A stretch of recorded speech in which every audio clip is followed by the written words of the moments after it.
रांची गोविंद बजाज यानी RKB और मैं हूं इस वक्त एडवोकेट प्रदीप नाम्बियार जी के साथ। प्रदीप जी नमस्कार। नमस्कार सर, नमस्कार। और हम दोनों हैं नेशन नाउ पर। नेशन नाउ है कहां पर? हमेशा आपके साथ। आप सबको जय हिंद, जय महाराष्ट्र, जय भवानी, जय शिवाजी, वंदे मातरम। वंदे मातरम। दीपावली की बहुत बहुत शुभकामनाएं। सबकी दीपावली सुखद हो, खुशहाली हर जगह पर हो। आज तो वैसे नरक चतुर्दशी भी है।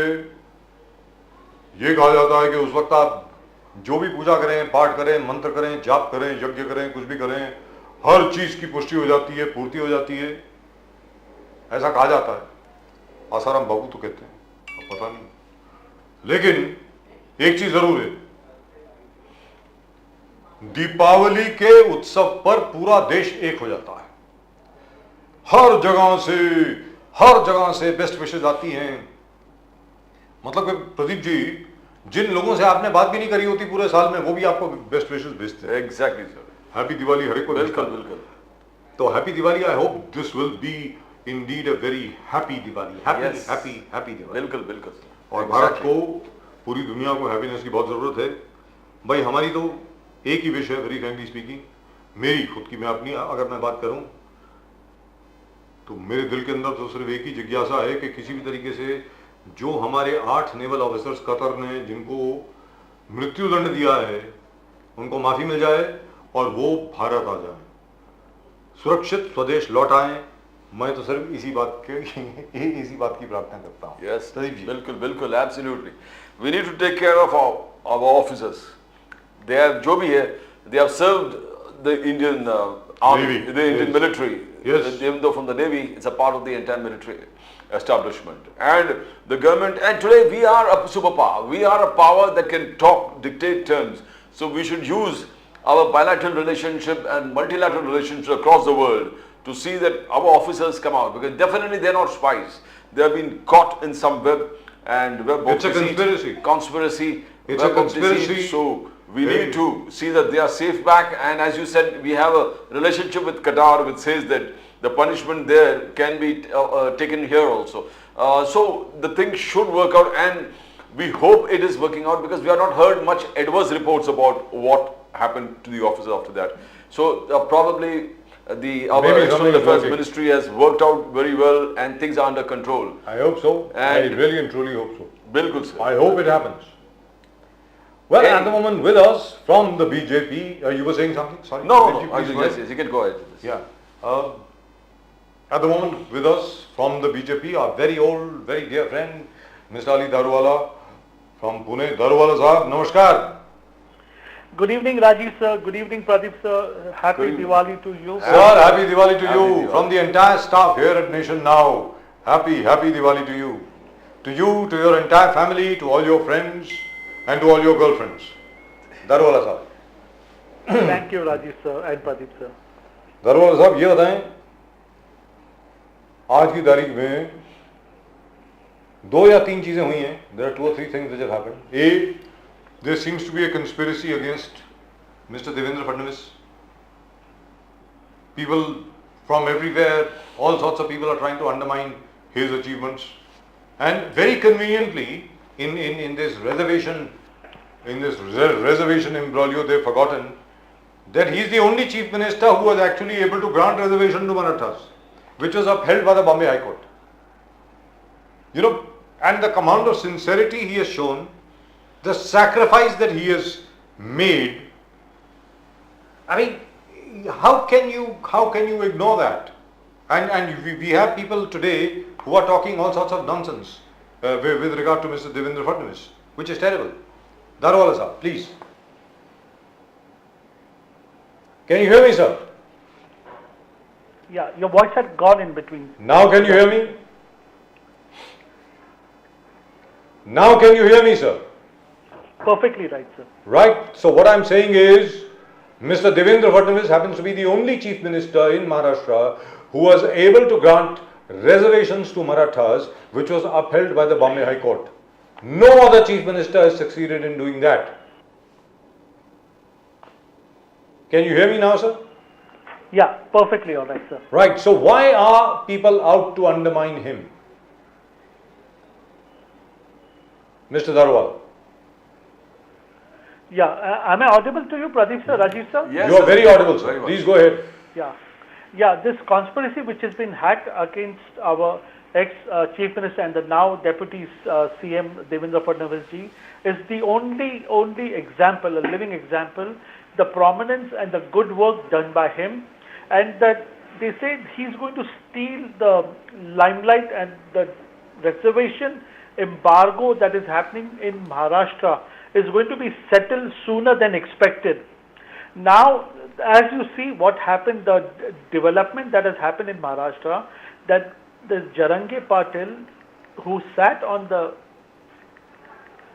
Yes, please portion, go ahead. which was called the fast, and he was asking for that Kunbi reservation, which during the time of the Nizam Empire was given to a certain sect of people, where 11,500 such certificates were given, and those were accepted and recognized by government of Maharashtra. In such an incident, these people realized that somehow if they can get this reservation from the Nizam government and the documents that they could find in Urdu, in Persian, and whatever the language that was available, a commission has been set, and now this has sent jitters across the Maratha community. It is kind of a fight between the two communities, and to counterbalance this, who is a very tall Neta in Maharashtra, Honorable Chhagan Bhujbal sir, has stood up against. He said he has realized if the Marathas enter the OBC domain, their numbers will get diluted, and it will be a fight between the community itself, and the total agitation will be diluted. So you see what is happening in Maharashtra, which is the natural phenomena and not the dirty politics as it has been portrayed by certain people. No, it is not knee-jerk reaction. It has been surfaced, and the architect behind getting the resolution for the Maratha reservation agitation is Honorable Devendra Fadnavis sir. Yes. This has been going on for last 25-30 years, but there was never a solution. All we have seen is people bhadkawing the situation, getting the Marathas to agitate more and more, and to a certain extent, as we saw a few days back, it had even turned violent. There was arson all over Maharashtra, burning of buses and damage to properties. And what Bhujbal sir said as to if there has been damage to property, you cannot take the cases back. No matter what the deal has been struck, the government of Maharashtra cannot take cases back because it is damaged and it is loss of life and property, sir. So as you see, this Maharashtra ke andar jo agitation which has been going on has taken a different turn, and we are going to see a very, very interesting outcome out of this thing, and this will be solved once and for all, sir. You know, Darwala Sahab, Bajaj Sahab was saying why the attack on Devendra Fadnavis. Supriya Sule continuously telling, as we always discuss, she's saying Mr. Fadnavis has betrayed the Marathas, Mr. Fadnavis has betrayed the Dhangar community, Mr. Fadnavis has betrayed the Lingayats and the Muslim reservation also. The Muslims also, yes, Muslim reservation cold storage mein dal diya. That is what Supriya Sule is saying. Everybody is gunning. The law and order collapse. Supriya Sule says there is a law and order collapse and the Home Minister doesn't know what is happening. Not only she, you know, Balasaheb Thorat, the Congress leader, he said what is happening in jails. Jail se kaidi log bhag rahe hain. और jail में आते जाते लोग जो कैदी हैं police office को bribe कर रहे हैं. Probably he's talking to the drug mafia, Lalit Patil. So he says both the entire opposition is gunning for Devendra Fadnavis ji. Now how do you see Supriya Sule, Balasaheb Thorat, all the senior leaders of the opposition are saying that Fadnavis should resign?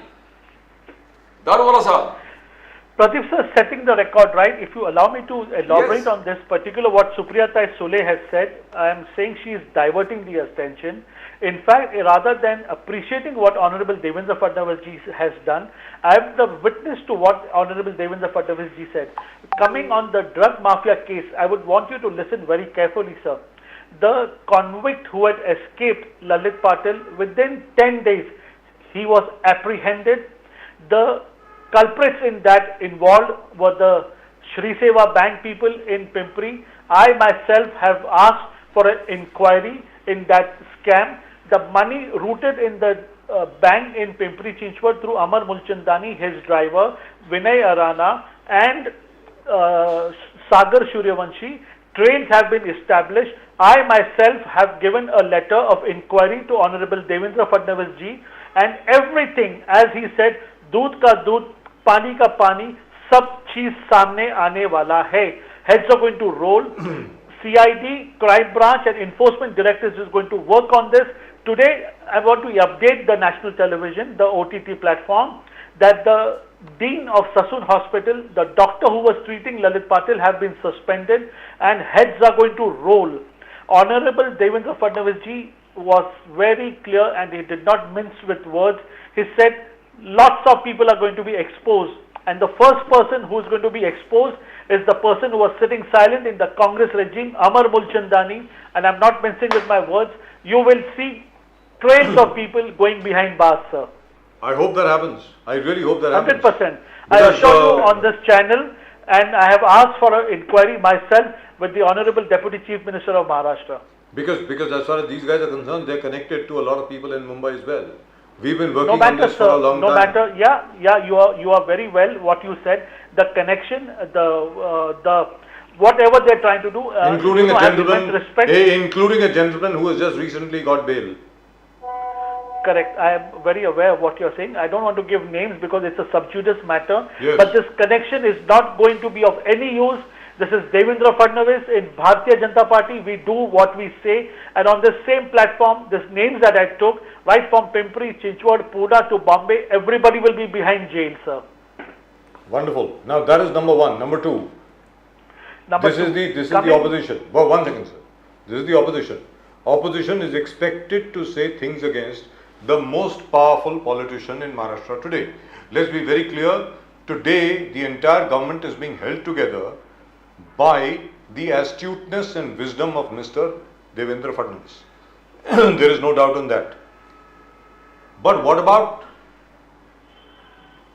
Pankaja Munde ji? Why did she have to say this? This was an intelligence failure. The Home Ministry has to be brought to book.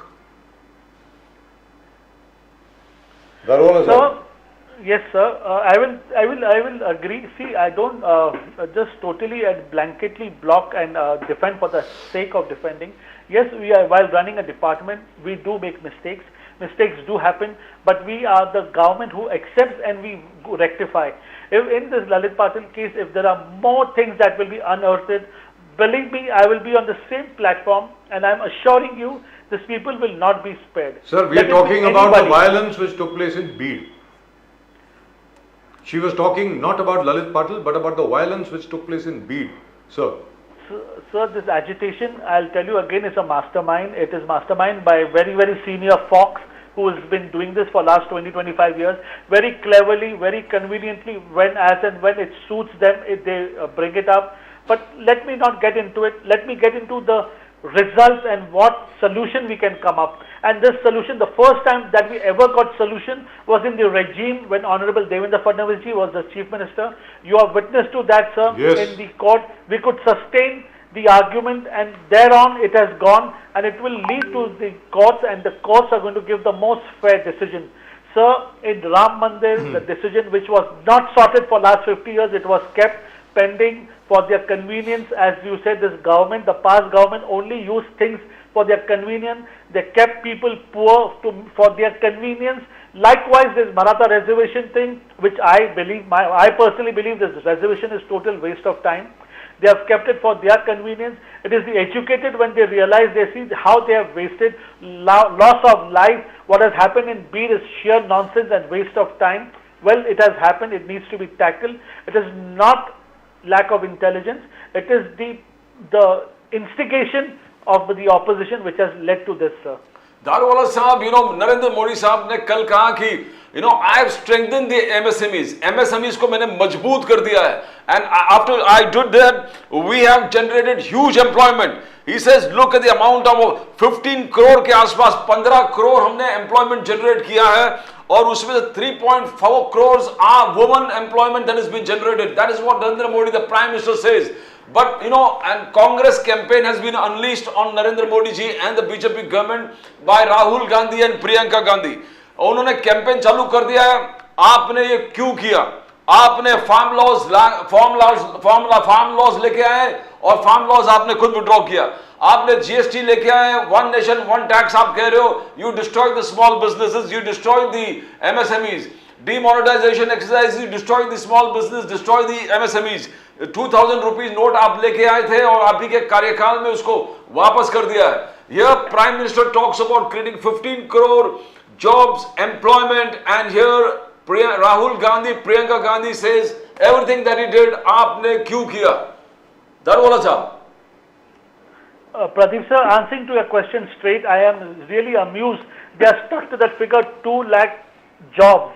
Sir, this 2 lakh jobs that they are seeking, I can assure you, sir, this 15 crore people who have availed the benefits of MSME have become job givers. These people who are seeking jobs have become self-employed. I can say with total with conviction and commitment, they are running their own businesses. Sir, the thela walas are getting 10,000 rupees loan without any guarantee. Sir, I know people, I have spoken to people on the road, they have bought like vegetables, they have bought so many things and they have started their own business and they are doing exceptionally well. They are earning close to 1,500 to 2,000 rupees a day and they are blessing the Prime Minister, sir. So this is what a person from Gujarat can do, sir. This is only what a person can do and no other. This is the acumen a Gujarati has, and this man has got success story in the country, sir. There, look at that, how parochial. Daruwala Sahab loves all Gujaratis like himself, absolutely. I agree with you. But I tell you, but you know, I agree with you. The point is over here, there is no argument. Where is the argument? And now I believe there is a whole new economic push coming from the Prime Minister and from Mr. Amit Shah. But before we go into that, I want to know just one small thing. I don't know whether you are aware. Daruwala Sahab, you can hear me? Am I audible? Totally. Right. Yes, so today Mr. Uddhav Thackeray had gone to MUMBRA after I think years and years and years, after decades, because Shiv Sena Shaka, which was allegedly illegal, had been demolished. And a huge crowd was there to welcome him. Mr. Jitendra Awad was there, he was there. Now he has challenged the Chief Minister, he has used words like Mard ka bachcha and stuff like that, and वो क्या धोखेबाज, traitors वगैरह वगैरह वगैरह and stuff like that. घटना वाहिर सरकार, खोके सरकार and what not. What's going on? I mean, do you see this thing gaining momentum, or was this just a flash in the pan? Sir, as I say, you know, I always go very soft on Uddhav Thackre's Sena Bhavan. The only joke over here is Sanjay Raut, who is misguided Honorable Uddhav Thackre, sir. That man has really been misguided, as we always know that the old fox is the main culprit behind all this nuisance. But sooner or later, I hope and pray this fiasco, this turmoil, this drama comes to an end, and Uddhav Thackeray, who has fought shoulder to shoulder, today in fact is a very positive day as to the dates for the inauguration of the Lord Ram Mandir, for the Lord Ram Mandir is going to be announced. There is a very, very big function that is going to take in Pune, where it is called the Do Dhage Shri Ram Ke, where the statue of Prabhu Shri Ram is going to be decorated, and the vastra that is going to be put on them, the bunai is going to be starting in Pune on the 10th of December, and we'll be seeing all the luminaries, the top people coming down to Pune and putting 2 stitches on the dress. And that dress, that particular robe that will be prepared will be donated to the Lord Shri Ram. And there is a atmosphere of positivity. To neutralize this positivity, you can see all these small things. As I say, elections are coming close. We should be prepared. As to this small crevices will be seen all over, and we should really not take it seriously and take it with a pinch of salt, sir. Daruwala Sahab, Devendra Fadnavis says, Panchayat to Parliament. You have swept the Panchayat, the Gram Panchayat polls in Maharashtra. Devendra Fadnavis has become supreme leader because BJP is the #1 party, followed by Ajit Pawar and followed by Eknath Shinde. वो जो एक rumours फैल रहा था, एक concept था कि शरद पवार जी के votes 17% will remain intact in spite of the very fact leaders गए, वोट शेयर गए नहीं, उद्धव ठाकरे जी के लीडर्स गए, वोट शेयर गए नहीं है, but everything is proved false, everything is proved false. Leaders भी गए, वोट शेयर भी गए, and as Devendra Fadnavis ji says, panchayat से parliament, the mood of the people of Maharashtra are absolutely clear that BJP and they want Narendra Modi ji as a prime minister in 2024. That is what Fadnavis Sahab says. Now the Congress and the other opposition leaders says AB form to diya nahi hai. How can you say this is party pe khada nahi kiye, aap kaise gram panchayat ko maan rahe ho? This is not the pulse of the people. How do you see it? How do you see it, Dadwala sir? Pradeep sir, Rajiv sir, as you know, this program that we are doing, it is termed as Nau Saal Be Misal, and we are going to counter all this counter allegations, this false, this lies by Rahul Gandhi, Mallikarjun Kharge and Priyanka Gandhi. We are going to counter it with action. We are going to counter it with flagship programs. And what I'm saying, I'm not mincing my words. I give my party 15 years to come in South. I give the party another 15 months to come in superpower in India in the Lok Sabha election. As I always say, Rajiv sir, always he smiles at me when I say that, ab ki baar 500 par. No matter what, NDA government is going to cross the magic figure of 500 this time, sir. Wonderful, absolutely wonderful. I would love to see that.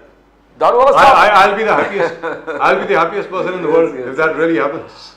बिल्कुल. Yeah, sir, you have been very fair. जय Siya Ram sir, जय सिया राम अगर हो जाता है. जय सिया राम. जबरदस्त sir, जबरदस्त. लेकिन ये मुझे समझ में नहीं आया, एक चीज जरा उसको जरा सा विस्तार में समझाएंगे सर, ताकि हमारे जो बाकी दर्शक जो हैं वो भी जरा समझ सकें. जो आपने अभी बताया 2 धागे श्री राम के, वो क्या प्रोग्राम क्या है सर, वो जरा बताएं. मतलब that sounds very interesting.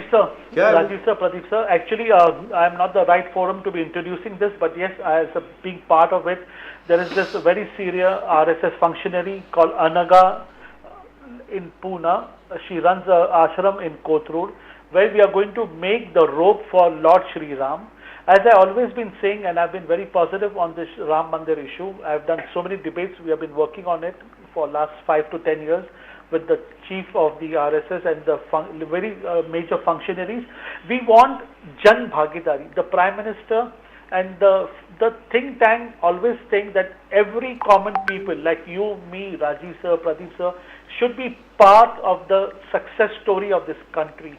This party came to power with the promise that we will construct the Ram Mandir, and we are going ahead and we are going to fulfill our promise before we complete this tenure.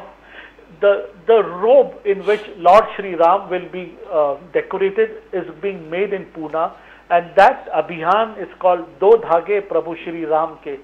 Every person, even the Raste Ka Admi, every person is going to walk into our ashram and they're going to fill out the charka twice and going to put one knot, and we have got each and every people, everybody will be traveling down to Pune, and this called I didn't know that. Do Dhage Shri Ram Ke, anybody and everybody. So that no means caste, you're no going to creed, be, no religion.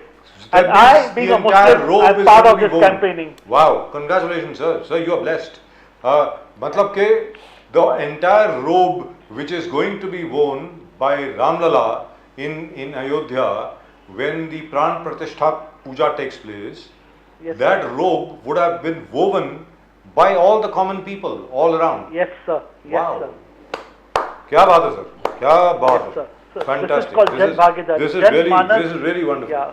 Really, This is really how wonderful. everybody. Prime Minister Modi, Ram, Bhagwan Ram ka mandir ka sthapana, pran pratishtha also is being done by Narendra Modi, our Prime Minister, and he talked about today Bhavya Somnath, Bhavya Kedarnath, Bhavya Kashi Vishwanath, Bhavya Mahakal, or Ayodhya mein Ram Lala, 9 saal bemisal. You know, everything is there, spiritual tourism is there, our spiritual journey is there, but as we are not living development, 9 saal bemisal, or report card, right from surgical strike, Balakot strike, 370, Gar Nal, Har Gar Nal Se Jal, Har Gar Se. I mean, you got a report card, this is fantastic. And then you are also doing that is things that is the heart of India.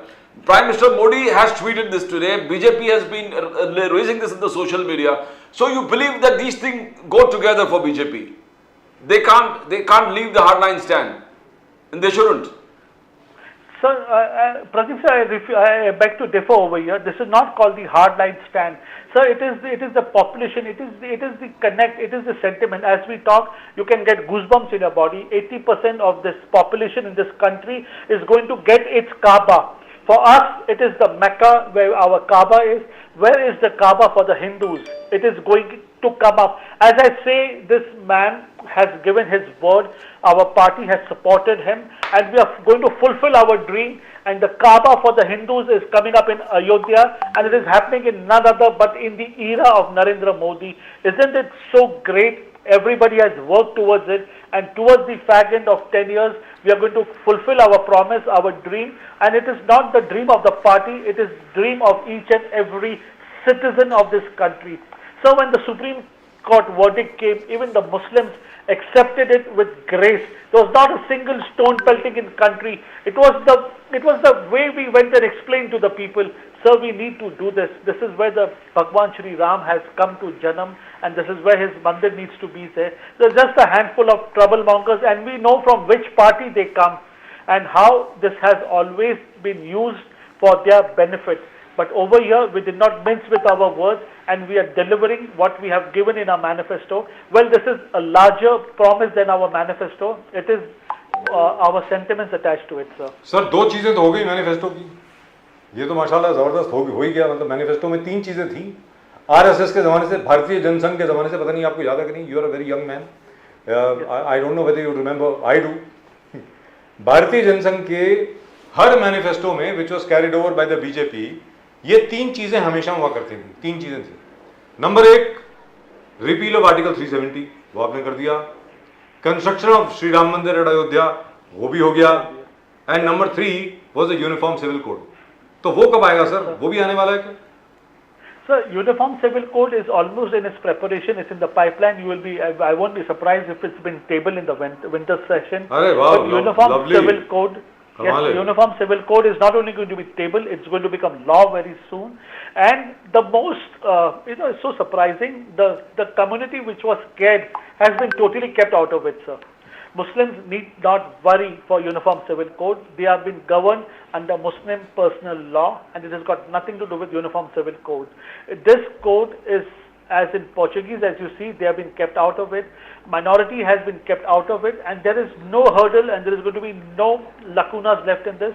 And very soon, Uniform Civil Code, education policy, Hindu Rashtra, all that we have promised is going to come through, and nothing is going to be left unturned. We are going to fulfill what we have said. As I always say, BJP जो बोलता है करके दिखाता है. 56 inch का सीना है वो आदमी का. राहुल गांधी जी बोलते हैं कि I am not Narendra Modi.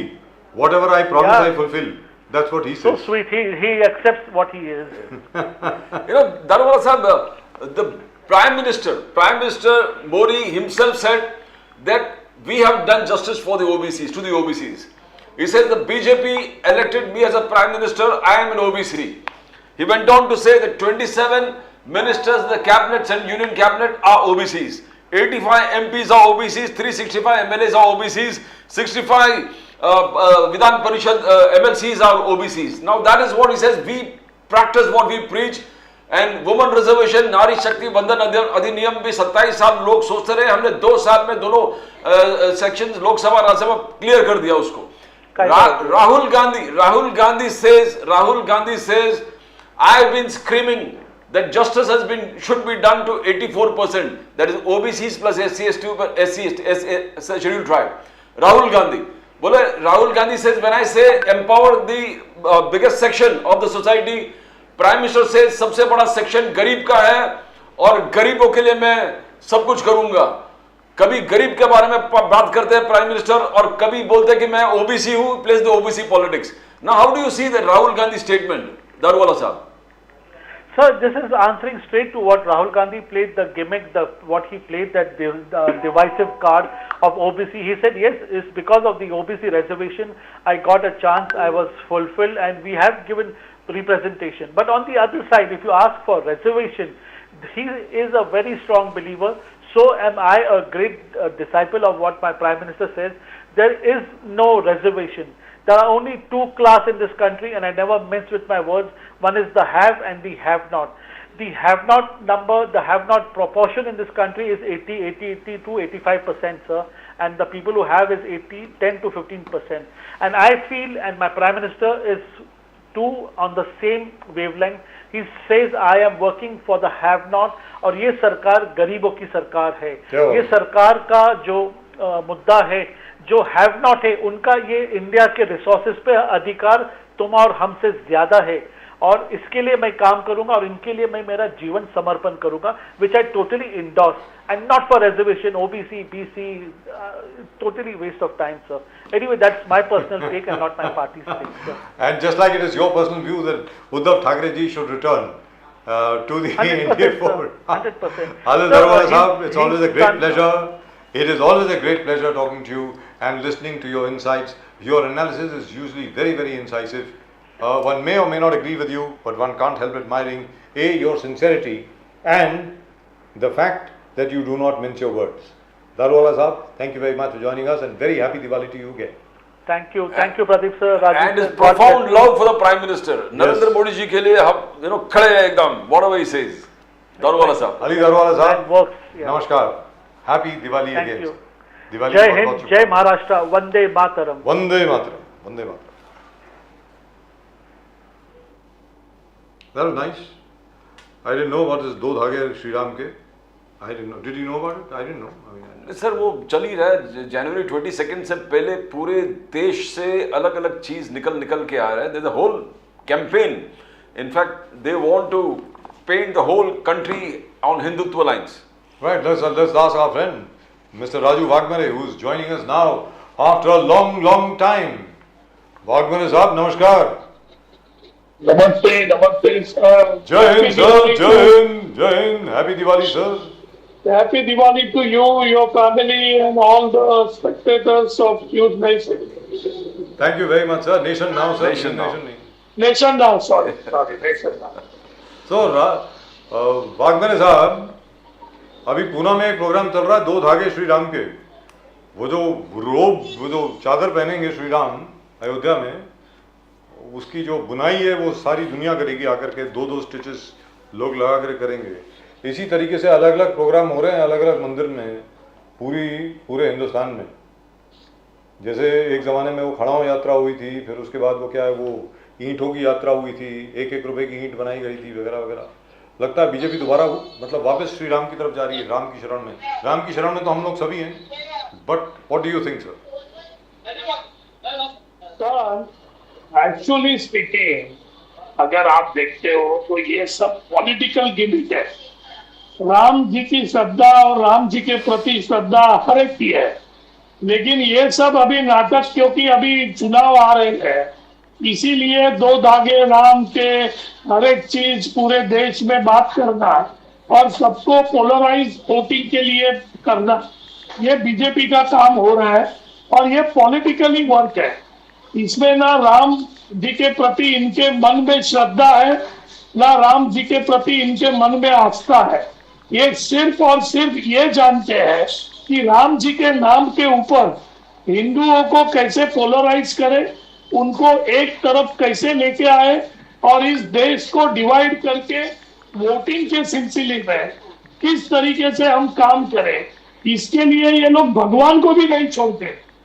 भगवान को लेके ही ये पूरे राज्य में चलाने की कोशिश कर रहे हैं. तो ये इनका एक नौटंकी है.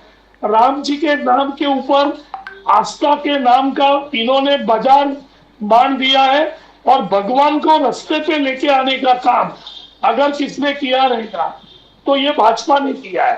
अभी इनके पास विकास के मुद्दे नहीं है, अभी इनके पास इन्होंने 10 साल में क्या किया ये बोलने के विषय नहीं है. तो फिर इनके पास बचता क्या है? तो राम जी की शरण में जाएंगे, जय श्री राम बोलेंगे और हिंदू का पोलराइजेशन करेंगे. लेकिन अभी देश की जनता को मालूम हो चुका है कि राम जी का नाम देश की जनता भी लेती है, लेकिन नाम लेके कुछ होता नहीं है. महंगाई इतनी बढ़ गई है कि राम जी का नाम लेने के बाद भी गैस सिलेंडर का 1200 रुपया भरना पड़ता है. राम जी का नाम लेने के बाद भी पेट्रोल का 100 रुपया और डीजल का 110 रुपया देना पड़ता है. राम जी का नाम लेने के बाद भी दवाई के दाम बढ़ चुके हैं। तो जनता को ये पता चल चुका है कि राम जी का नाम ये लोग लेते हैं सिर्फ और सिर्फ जो बुनियादी मुद्दे हैं उससे ध्यान हटाने के लिए, राम जी का नाम लेके राजनीति करने का कट्टा स्थान भाजपा करती है। वाघमारे साहब, नॉट ओनली राम मंदिर का निर्माण प्राण प्रतिष्ठान 22 जनवरी को तो तय कर दिया है मोदी साहब ने। राहुल गांधी जी का जो कहना है कि मैं जब बोलता हूं कि ओबीसी, एससी, एसटी और को आपको एम्पावर करना चाहिए because they are the highest section of the population, that time prime minister Modi says the biggest population is गरीब और मैं गरीब के लिए काम करूंगा। He doesn't talk about OBC. अब 2 दिन पहले प्राइम मिनिस्टर बोले कि मैं ओबीसी हूं, मैं ओबीसी प्राइम मिनिस्टर हूं और बीजेपी ने ओबीसी की तरफ जस्टिस किया है। They always done justice for the OBC, the only party to do justice. Waghmare साहब, now the biggest problem is 22 जनवरी को प्राण प्रतिष्ठा राम मंदिर का मोदी साहब करने वाले हैं और मोदी साहब अभी हर सभा में बोल रहे हैं कि मैं ओबीसी हूं, ओबीसी हूं, ओबीसी हूं। क्या आपको लग रहा है पूरा डायनामिक्स चेंज नहीं होगा? Because everybody is vying for the OBC votes including the Congress and the BJP, and आज पूरे दुनिया देखेगी कि एक OBC prime minister is doing प्राण प्रतिष्ठान फॉर राम मंदिर। डू यू थिंक पूरा पूरा पूरा जो voting pattern will change? How do you think it is going to influence the voting pattern? Sir, देश की जनता इतनी मूर्ख नहीं है जितनी मूर्ख अपने प्रधानमंत्री समझते हैं। 10 साल में लोगों को पता चल गया है कि किस तरीके की ढोकलेबाजी और किस तरीके की घोषणाबाजी प्रधानमंत्री करके देश को चुना लगाने का काम कर रहे हैं। देखिए, इनके प्रति इनके पास ना बुनियादी सवालों के जवाब है। तो इन्होंने क्या किया है? ये राम का नाम लेके सत्ता पे आए, महंगाई का नाम लेके सत्ता पे आए, जो नाम लेके आए इन्होंने तो काम कुछ किया नहीं। आज इनके पास बोलने लायक कुछ भी नहीं है, इसीलिए प्रधानमंत्री ओबीसी का कार्ड खेलने की कोशिश कर रहे हैं। अरे भाई, प्रधानमंत्री को ये बोलना पड़ रहा है कि मैं ओबीसी हूं, इसका मतलब प्रधानमंत्री के पैरों की तली जमीन खिसक चुकी है। प्रधानमंत्री पूरी तरह से भयभीत हो चुके हैं और इसीलिए ओबीसी का कार्ड खेलने की कोशिश कर रहे हैं कि भाई मैं ओबीसी हूं, मैं ओबीसी हूं। अरे जैसा इन्होंने बोला कि मैं चाय वाला हूं, कभी चाय तो इन्होंने बेची नहीं। इन्होंने किसको चाय दी वो इंसान इस देश में पैदा ही नहीं हुआ, अभी तक कोई सामने नहीं आया। जब भी चाय बेची बोल रहे थे तभी वहां रेलवे स्टेशन भी नहीं था, तो कहाँ इन्होंने चाय बेची? वही बात इनके पढ़ाई की है। जो कॉलेज में गए उस कॉलेज का एक भी विद्यार्थी बोलता नहीं कि मोदी जी मेरे क्लास में थे। एक भी स्टूडेंट बोलता नहीं कि मैं मोदी जी के साथ कॉलेज में गया था। तो इनके पास बोलने के लिए कुछ भी नहीं है, ये ढकोसले की बात करने वाले लोग हैं। तो ये जो बातें करते हैं ओबीसी ओबीसी की, तो जात न्याय जनगणना करो। भाजपा और जनसंघ पहले से ही आरक्षण के खिलाफ है, इन्होंने कभी भी आरक्षण का विरोध ही किया है, तो इनसे आप क्या उम्मीद करोगे? तो ये जब भी हम पिछड़ों की बातें करते हैं तो प्रधानमंत्री गरीबों की बातें करते हैं। अरे पिछड़े क्या श्रीमंत है? पिछड़े तो गरीब है ना। लेकिन जो आरक्षण की बात है उसको टालने का काम, उसके ऊपर बात नहीं करने का काम प्रधानमंत्री करते हैं। वाघमारे साहब, प्रधानमंत्री मोदी जी ने कहा कि मैंने एमएसएमई को स्ट्रॉन्ग किया, स्ट्रेंथन कर दिया। I generated 15 crore employment. That is what Prime Minister Modi says. वो 15 crore employment में उन्होंने कहा कि 3.4 crore is woman employment that is generated. But your campaign, Congress का कैंपेन, राहुल गांधी जी, प्रियंका गांधी जी का कैंपेन है कि आपने ये क्यों किया? आपने फार्म लॉज लेके आए, आपने विड्रॉ किया, आपने जीएसटी लेके आए, स्मॉल बिजनेस को डिस्ट्रॉय किया, एमएसएमईज को डिस्ट्रॉय किया, demonetisation destroyed the economy and the poor MSMEs, people have lost job. 2000 रुपया आपने लाए, आप ही का कार्यकाल में विड्रॉ किया। तो सर किसको बिलीव करें हम? प्रधानमंत्री बोल रहे हैं कि 15 करोड़ हमने जनरेट किया एम्प्लॉयमेंट। राहुल गांधी जी, प्रियंका गांधी जी से ये 4-5 चीज सोचिए आप the economy is gone, it's destroyed. Wagmare साहब, देखिए, आपको सोचना पड़ेगा और जनता को भी सोचना पड़ेगा कि प्रधानमंत्री ने बोला था 2 करोड़ रोजगार हम देंगे, तो अभी 10 साल में 20 करोड़ रोजगार होते हैं, ये 15 करोड़ रोजगार कहाँ से आए? आप आंकड़े देखिए ना, इंडियन मॉनेटरी फंड और जो एम्प्लॉयमेंट का फंड है, उन्होंने उनके जो आंकड़े हैं अभी last week Indian Express shows those numbers are showing 10% unemployment has been all over the India in city and 12% in a rural area. तो ये जो आंकड़े हैं, सरकारी आंकड़े की बातें हम कर रहे हैं, तो प्रधानमंत्री जी का देश अलग है क्या? और जो ये संस्थाएं, जो इंस्टीट्यूशन ये जो बातें कर रही है कि बेरोजगारी 10.5% के ऊपर है, तो प्रधानमंत्री कौन से देश के पंतप्रधान है? क्योंकि ये संस्थाएं जो है वो भारत देश की संस्थाएं है, इंडिया की संस्थाएं है और इंडिपेंडेंट संस्थाएं है, सरकार की संस्थाएं है। तो सरकार की संस्थाएं बोल रही है 10.5% अनएम्प्लॉयमेंट पूरे दुनिया में हमारे पास स्वतंत्रता के बाद इतना नहीं बढ़ा था, वो अभी बढ़ चुका है। तो वो लोग जो सर्वे करके बोल रहे हैं वो सब झूठे हैं और प्रधानमंत्री सच्चे हैं। अगर आप गूगल पे टाइप कीजिए फेको करके तो किसका नाम आता है? तो पूरी दुनिया को पता चल गया है कि झूठ बोलने वाले कौन है। तो प्रधानमंत्री के बातों के ऊपर कौन विश्वास करेगा? लेकिन भागवाने साहब, आपकी ये जो कैंपेन है माशाल्लाह बहुत जबरदस्त काम कर रही है, बहुत अच्छे तरीके से चल रही है। राजस्थान में, छत्तीसगढ़ में, मध्य प्रदेश में, यहाँ तक कि तेलंगाना में भी it's going on very well, it's fantastic. And all the surveys except one, there is only one survey which shows that you are losing Madhya Pradesh and Rajasthan. All the others show that you are winning everywhere. Actually, 2 surveys. I'm so sorry. There are 2 surveys that show that perhaps you are slightly behind, but the rest and the ground reports we are getting shows that the Congress is really doing well. So, what has brought about this miracle, sir? How has the Congress managed this? Sir, ये miracle नहीं है। हम लोगों के लिए लड़ने के लिए रास्ते पे उतरे हुए हैं जी। हम बेसिक जो लोगों के प्रॉब्लम्स है, उस प्रॉब्लम्स को लेके हम रास्ते पे उतरे हैं। हम हवा में बातें नहीं करते, हम 2 धागों की बात नहीं करते, हम महंगाई की बात करते हैं। हम गरीबी की बात करते हैं तो हम पेट्रोल डीजल के भाव की बात करते हैं, हम बेरोजगारी की बातें करते हैं, हम किसानों को जो मुआवजा नहीं मिलता है उसकी बातें करते हैं, हम एमएसपी नहीं देते हैं उसकी बातें करते हैं। तो हम जो बोल रहे हैं वो सच बात है, इसके लिए हमको लोग सपोर्ट कर रहे हैं।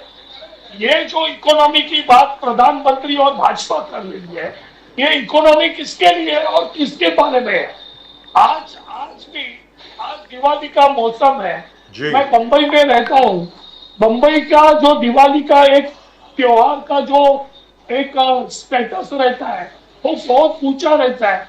आज की दशा आप अगर मुंबई में देखिए, किसी भी दुकान में कुछ भी नहीं है भीड़।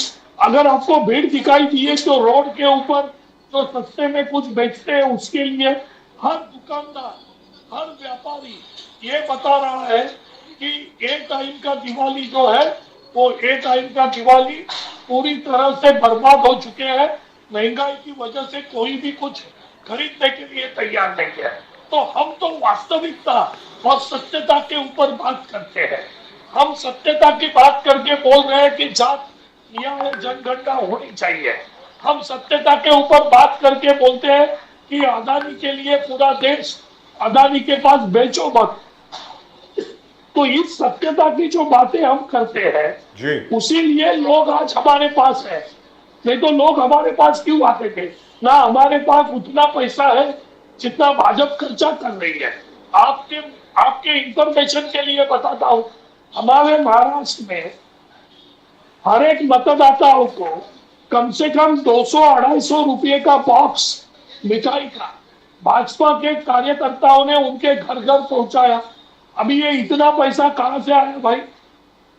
आज एक घर में 200-250 रुपए का बॉक्स आप दोगे तो एक कॉन्स्टिट्यूंसी के, विधानसभा कॉन्स्टिट्यूंसी के अंदर 3-3 लाख मतदार है, तो आप सोचो इतने करोड़ों रुपए भाजपा कहां से लेके आए?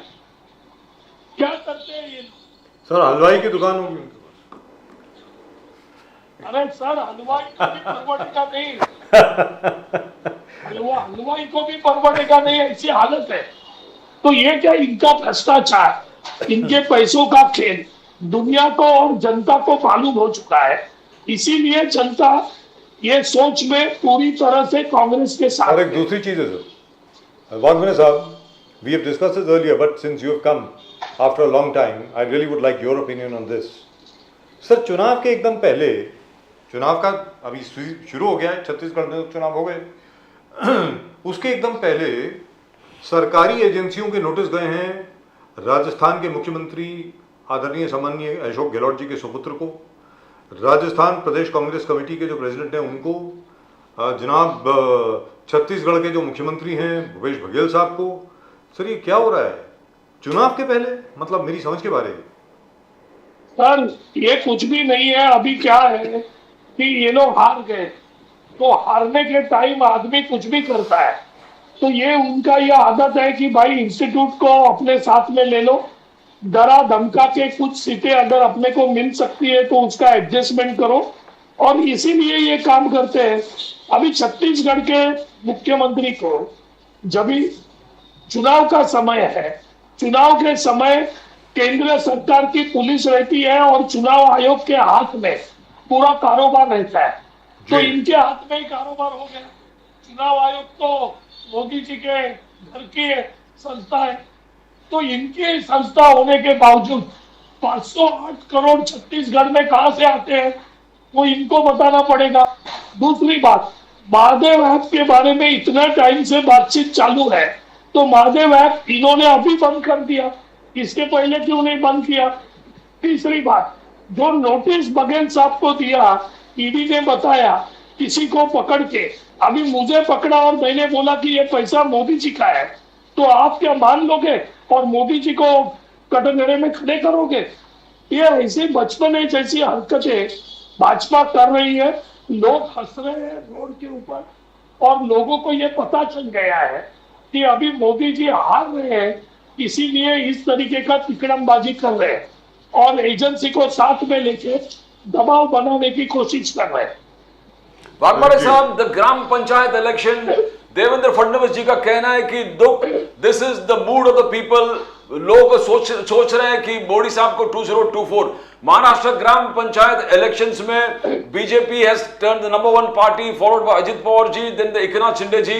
देवेंद्र फडणवीस, बीजेपी का कहना है, देखो सर्वे से पहले निकल रहा था कि नेता लोग आए हैं मगर वोट शेयर नहीं आए, vote share is intact with Uddhav Thackeray ji, vote share is intact with Sharad Pawar साहब। बट ये ग्राम पंचायत का पूरे इलेक्शन में दिखा गया कि नेता भी इस तरफ आ गए और ट्रिपल इंजन सरकार की तरफ, और वोट शेयर भी पूरे इस तरफ आए। Except Congress nobody could hold that turf. Waghmare साहब, नाउ देवेंद्र फडणवीस सेज पंचायत से पार्लियामेंट ये साफ हो गया है, 2024 is with Modi, Maharashtra is going to vote for prime minister Modi. How do you see it Waghmare sahab? Sir Fadnavis जी के बारे में मैं समझता था कि बहुत बुद्धिमान है फडणवीस जी, लेकिन फडणवीस जी का जैसे राजनेता इस बचपने जैसी बातें करने लगे तो उनको क्या बोलना चाहिए? अरे मैं तो बोलता हूं भाई, सभी सीटें बीजेपी ने जीत ली, सभी सीटें, एक भी सीट विरोधी दल को नहीं मिली है, सभी सीटें बीजेपी ने जीत ली है। अरे जो चुनाव में सिंबल ही नहीं है, जो चुनाव में कोई भी सिंबल नहीं रहता है पॉलिटिकल पार्टी का, तो आप इस मुद्दों पे बोल रहे हैं कि बीजेपी जीत गई। और अगर बीजेपी के प्रति इतनी अच्छा वातावरण है तो फिर हमारे महानगर पालिका का, हमारे नगर पालिका का, हमारे नगर पंचायत का इलेक्शन आज 2-2.5 साल होने को आए, इनकी सरकार बैठी है 1.5 साल होने को आया, क्यों नहीं ले रहे? क्यों हमारा इलेक्शन नहीं ले रहे? बताओ। अगर इनके बाजू से वातावरण है ना तो ले लो ना इलेक्शन, दूध का दूध पानी का पानी हो जाएगा। लेकिन इनको मालूम है इनके साथ कोई नहीं है, लेकिन क्या है, गिरे तो भी टांग ऊपर। अभी बोलेंगे हम सरपंच का इलेक्शन जीत गए, अरे भाई आप सभी जीत गए, बस इलेक्शन को ले लो महानगर पालिका और नगर पंचायत का, नहीं तो इलेक्शन ले लो विधानसभा लोकसभा का, उसमें देखते हैं कि कितनी कौन सी पार्टी जीतती है। अगर इनके पार्टी के ऊपर इनको इतना ही भरोसा था तो शिंदे साहब के बाद अजित पवार को क्यों लिया इन्होंने, थर्ड व्हील क्यों लिया? अगर टू व्हील पे भरोसा था तो इससे साफ चाहिए है ये पूरी तरह से डर चुके हैं। इनको पता चल गया है कि ये दोबारा महाराष्ट्र में आने वाले नहीं है, ना लोकसभा में आएंगे ना विधानसभा में आएंगे। तो इनकी बड़बड़ चालू है बच्चे जैसी, तो बच्चे जैसी बात। Vakbar साहब, you know, senior Congress leader lead the opposition Maharashtra विदेटीवार जी ने बार बार स्टेटमेंट पहले कहा कि मराठाओं को ओबीसी में दे दो, ओबीसी से रेशो से दे दो। फिर उन्होंने कहा कि अभी रिसेंटली 2 दिन पहले विदेटीवार जी कहा कि ओबीसी सेगमेंट पूरा भरा हुआ है, allowed with so many caste system segments have been placed in that, Marathas will get justice only if they go EWS, economic weaker section में जाइए, वहां पर आपको बहुत ज्यादा स्पेस भी है और बहुत ज्यादा आपका इंक्लूजन भी हो जाएगा, न्याय मिलेगा, एम्प्लॉयमेंट मिलेगा, एजुकेशन में फैसिलिटीज मिलेंगे। तो how do you see the stand of the Congress? Because Patole साहब का अलग स्टैंड है, विदेटीवार का चेंजिंग स्टैंड है। वाघमारे साहब, हाउ डू यू सी जो मराठा आरक्षण आज के तारीख में चल रहा है, कुणबी सर्टिफिकेट दे रहे हैं, कुछ लोग बोल रहे हैं कि नहीं होना चाहिए, मराठा कुणबी अलग अलग है, what is your stand Waghmare साहब ऑन दैट? सर एक बात आप ध्यान से सुनिए, कुणबी लोगों को ओबीसी में ऑलरेडी रिजर्वेशन है। There are Kunbi people, those they call them Maratha, they are getting reservation. This government ये क्या कर रही है, मराठाओं को पागल बना रही है।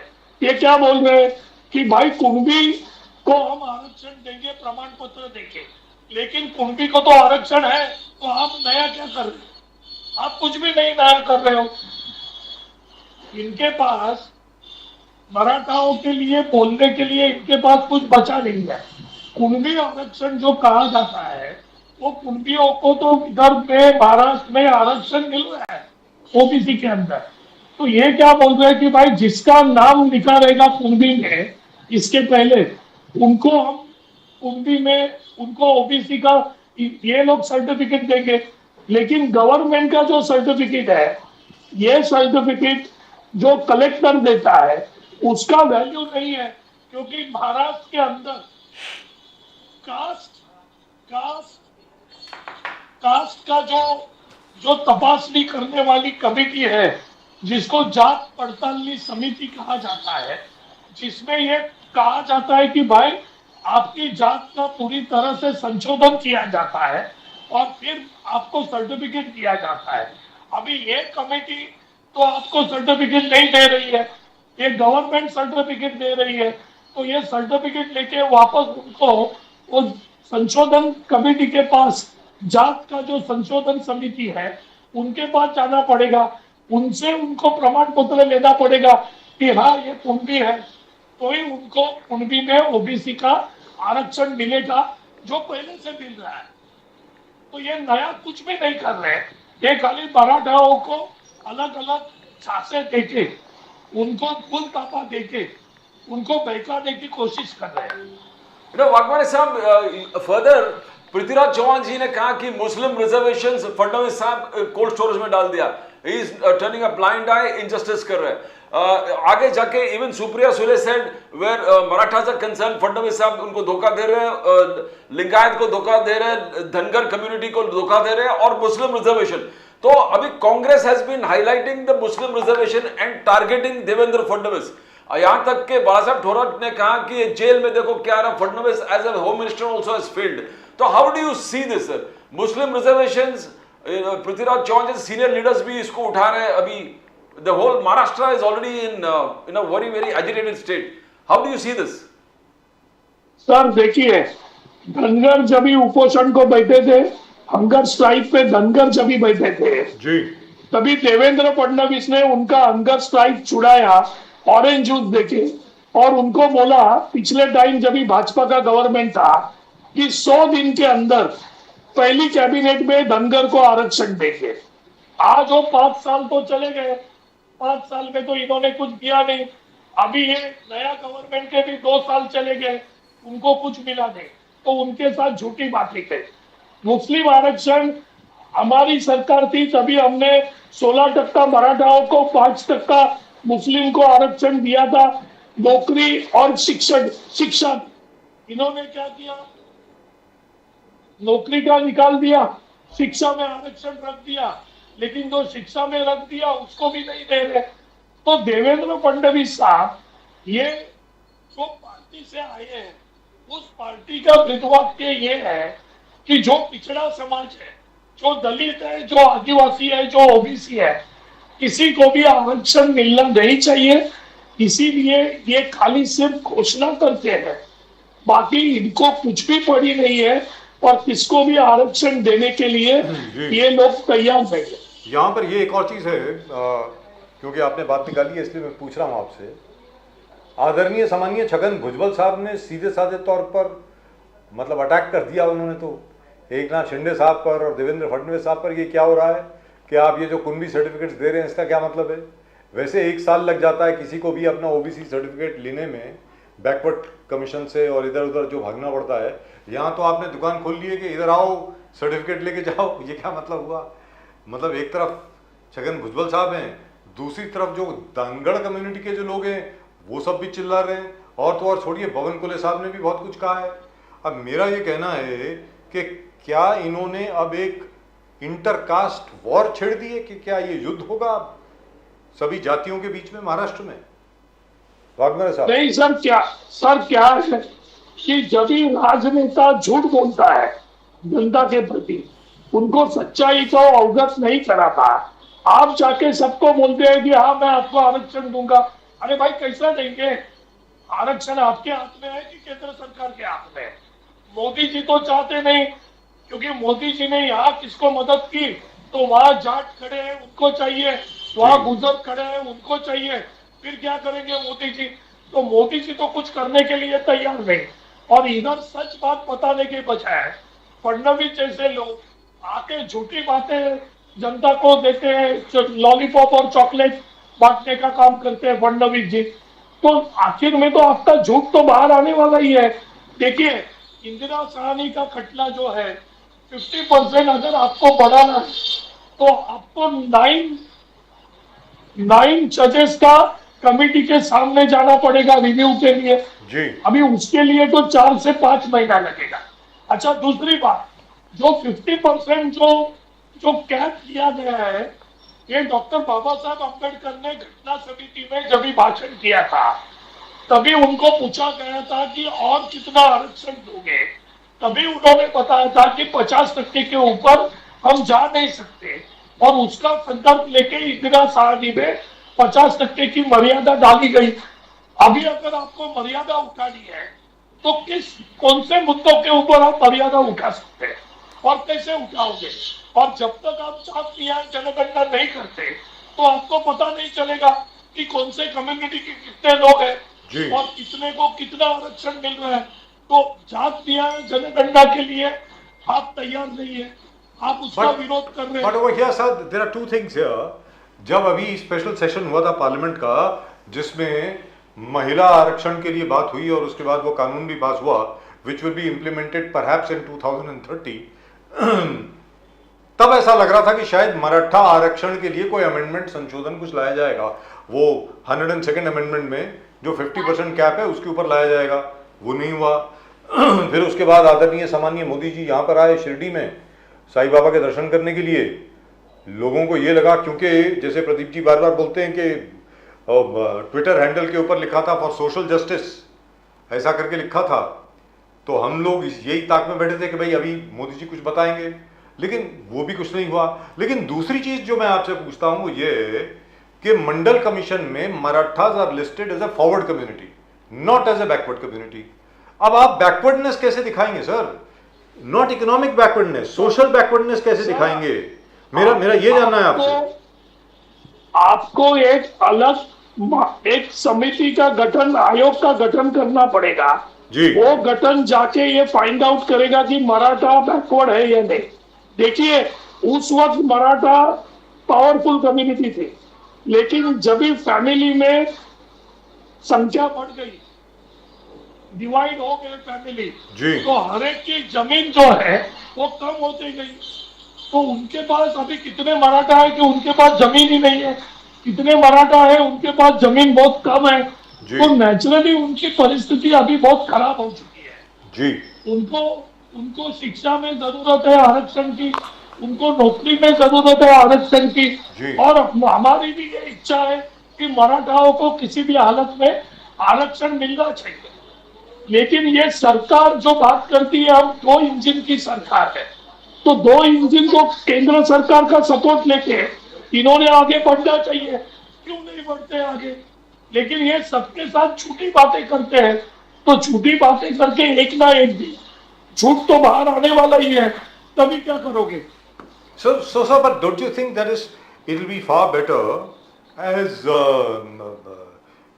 you know, who's the Congress leader that you were mentioning? Virativar sahab.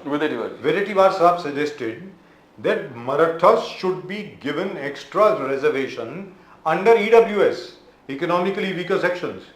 क्योंकि लैंड डिवाइड हो गई, ये सब हो गया, उससे जातीय बैकवर्डनेस कैसे आ गई? इकोनॉमिक बैकवर्डनेस आई ना सर, सोशल बैकवर्डनेस कैसे आई, सामाजिक पिछड़ापन कैसे आया sir? Because of economy is down, समाज के प्रति अभी उनका समाज ही पूरा पिछड़ा हो गया ना। किसी को नौकरी नहीं, कोई सीट पढ़ नहीं रहा है, पढ़ने के लिए पैसा नहीं है, मजदूरी नहीं मिल रही है, तो naturally it's come into the backward thing, that is number 1। लेकिन इकोनॉमिक बैकवर्ड सेक्शन में खाली मराठाओं को आरक्षण दो, ऐसा अगर हमारे नेता बोल रहे हैं तो वो भी गलत है, उसमें मिलने वाला तो है नहीं, क्योंकि वो इकोनॉमिक विकर जो सेक्शन है वो सभी कम्युनिटी के लिए है। दुरुस्त बात कि सभी कम्युनिटी, अभी ब्राह्मण समाज में भी अगर कोई इकोनॉमिकल बैकवर्ड है तो उसको भी ईडब्ल्यूएस में मिलना चाहिए। तो अभी हम ऐसा नहीं बोल सकते कि मराठाओं को उसमें दे दो। लेकिन अगर सर रिजर्वेशन मिल भी जाएगा तो क्या मिलेगा? मैं तो आपसे ये पूछ रहा हूं, क्या मिलने वाला? सर अभी मैं आगे ये सवाल आपने बराबर निकाला जी। देखिए, ये फडणवीस की सरकार कैसे गेम खेल रही है मैं बताता हूँ। देखिए, रिजर्वेशन नौकरी में है और वो भी सरकारी नौकरी में रिजर्वेशन है जी। भाजपा वालों ने इतना अच्छा गेम खेला है।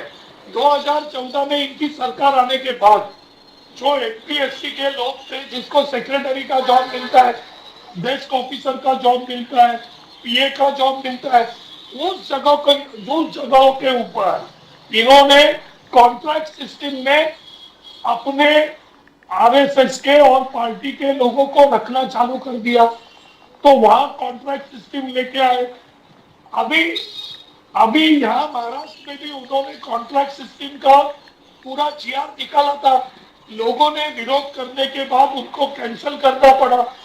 तो नौकरी में आरक्षण की बातें करते हैं और नौकरी कॉन्ट्रैक्ट सिस्टम में देते हैं, तो कॉन्ट्रैक्ट सिस्टम में तो आरक्षण मिलेगा नहीं जी। तो फिर आरक्षण किसमें मिलेगा? पढ़ने के लिए आरक्षण मिलेगा, लेकिन पढ़ के तो नौकरी मिलने वाली नहीं है, क्योंकि सरकारी नौकरी ये लोग उसमें भी कॉन्ट्रैक्ट सिस्टम कर रहे हैं, तो उसमें आरक्षण कैसे मिलेगा? सर पुलिस में भी है अब तो contract system. So that is ये भाजपा की नीति है ना। ये भाजपा एक हाथ से बोलती है मोदी साहब कि हम आरक्षण के पक्ष में हैं, और दूसरी तरफ से वो सब नौकरियां, वो सब फैसिलिटीज वो छीन के लेके और बोलते हैं ले लो अभी आरक्षण ले लो। मतलब पहले दांत निकाल देने का और फिर चना खाने को देने का, बोलने का अभी चना चबाओ। अभी वो चबाएंगे कैसे? We'll get you dentures, maybe later. So, Vagmane Sahab, but anyway, congratulations. The Congress has been doing a wonderful job, especially in Rajasthan and Madhya Pradesh and अरे Chhattisgarh. सर, लेकिन आप लोग हमें बुलाते ही नहीं है। आपका चैनल तो बीच में भूल गया हमको। Sir, we call you. You are star spokesperson, sir. Vagmane Sahab, you are star spokesperson. अरे सर, लेकिन अभी बीच में तो बुलाया नहीं मुझे। मैं हैरत में था भाई, क्या हो गया कि हमारे ऊपर बंदी नाके थी नेशन नाउ ने। Sir, that you know is not possible. You know that is not possible. साहब तो कर ही नहीं सकते ऐसे। Vagman Sahab, Happy Diwali. Happy So, Diwali to you too, sir, and it's been a both of great you pleasure, as and- always, talking and to you. All our spectators, Happy Diwali.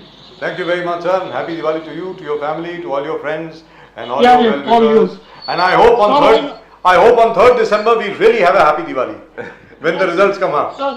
Sir, I like your look. I like your new look. Very nice. Yeah, it's taken a long time to get here with this new I look. know. But thank you I so know. much, sir. Thank you very much. Thank you. Thank Namaskar, sir. Jai Hind, Vande Mataram. Thank you. you. Thank you. Thank you. But really, Pradeep ji, as we've been discussing, especially with the Maharashtra Navnirman बिल्कुल, Sena, बिल्कुल, sir. if you remember, ये सबसे Exactly. पहले महाराष्ट्र नवनिर्माण सेना के लोगों ने point out किया था कि भैया अगर तुम्हें आरक्षण मिल भी गया तो क्या मिलेगा? Exactly. हर जगह तो कॉन्ट्रैक्ट सिस्टम लागू है। Yes, exactly.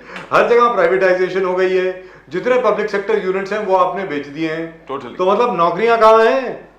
I mean, what is going on here? I really don't understand. Why aren't the people in charge of the Maratha agitation asking these questions? ये सवाल मतलब जो राज ठाकरे जी ने वहां पर जाकर के ये सवाल पूछे, ये तो बोलने चाहिए ना, मतलब किसी ना किसी को तो बोलना चाहिए यार। केतन नायक साहब नमस्कार।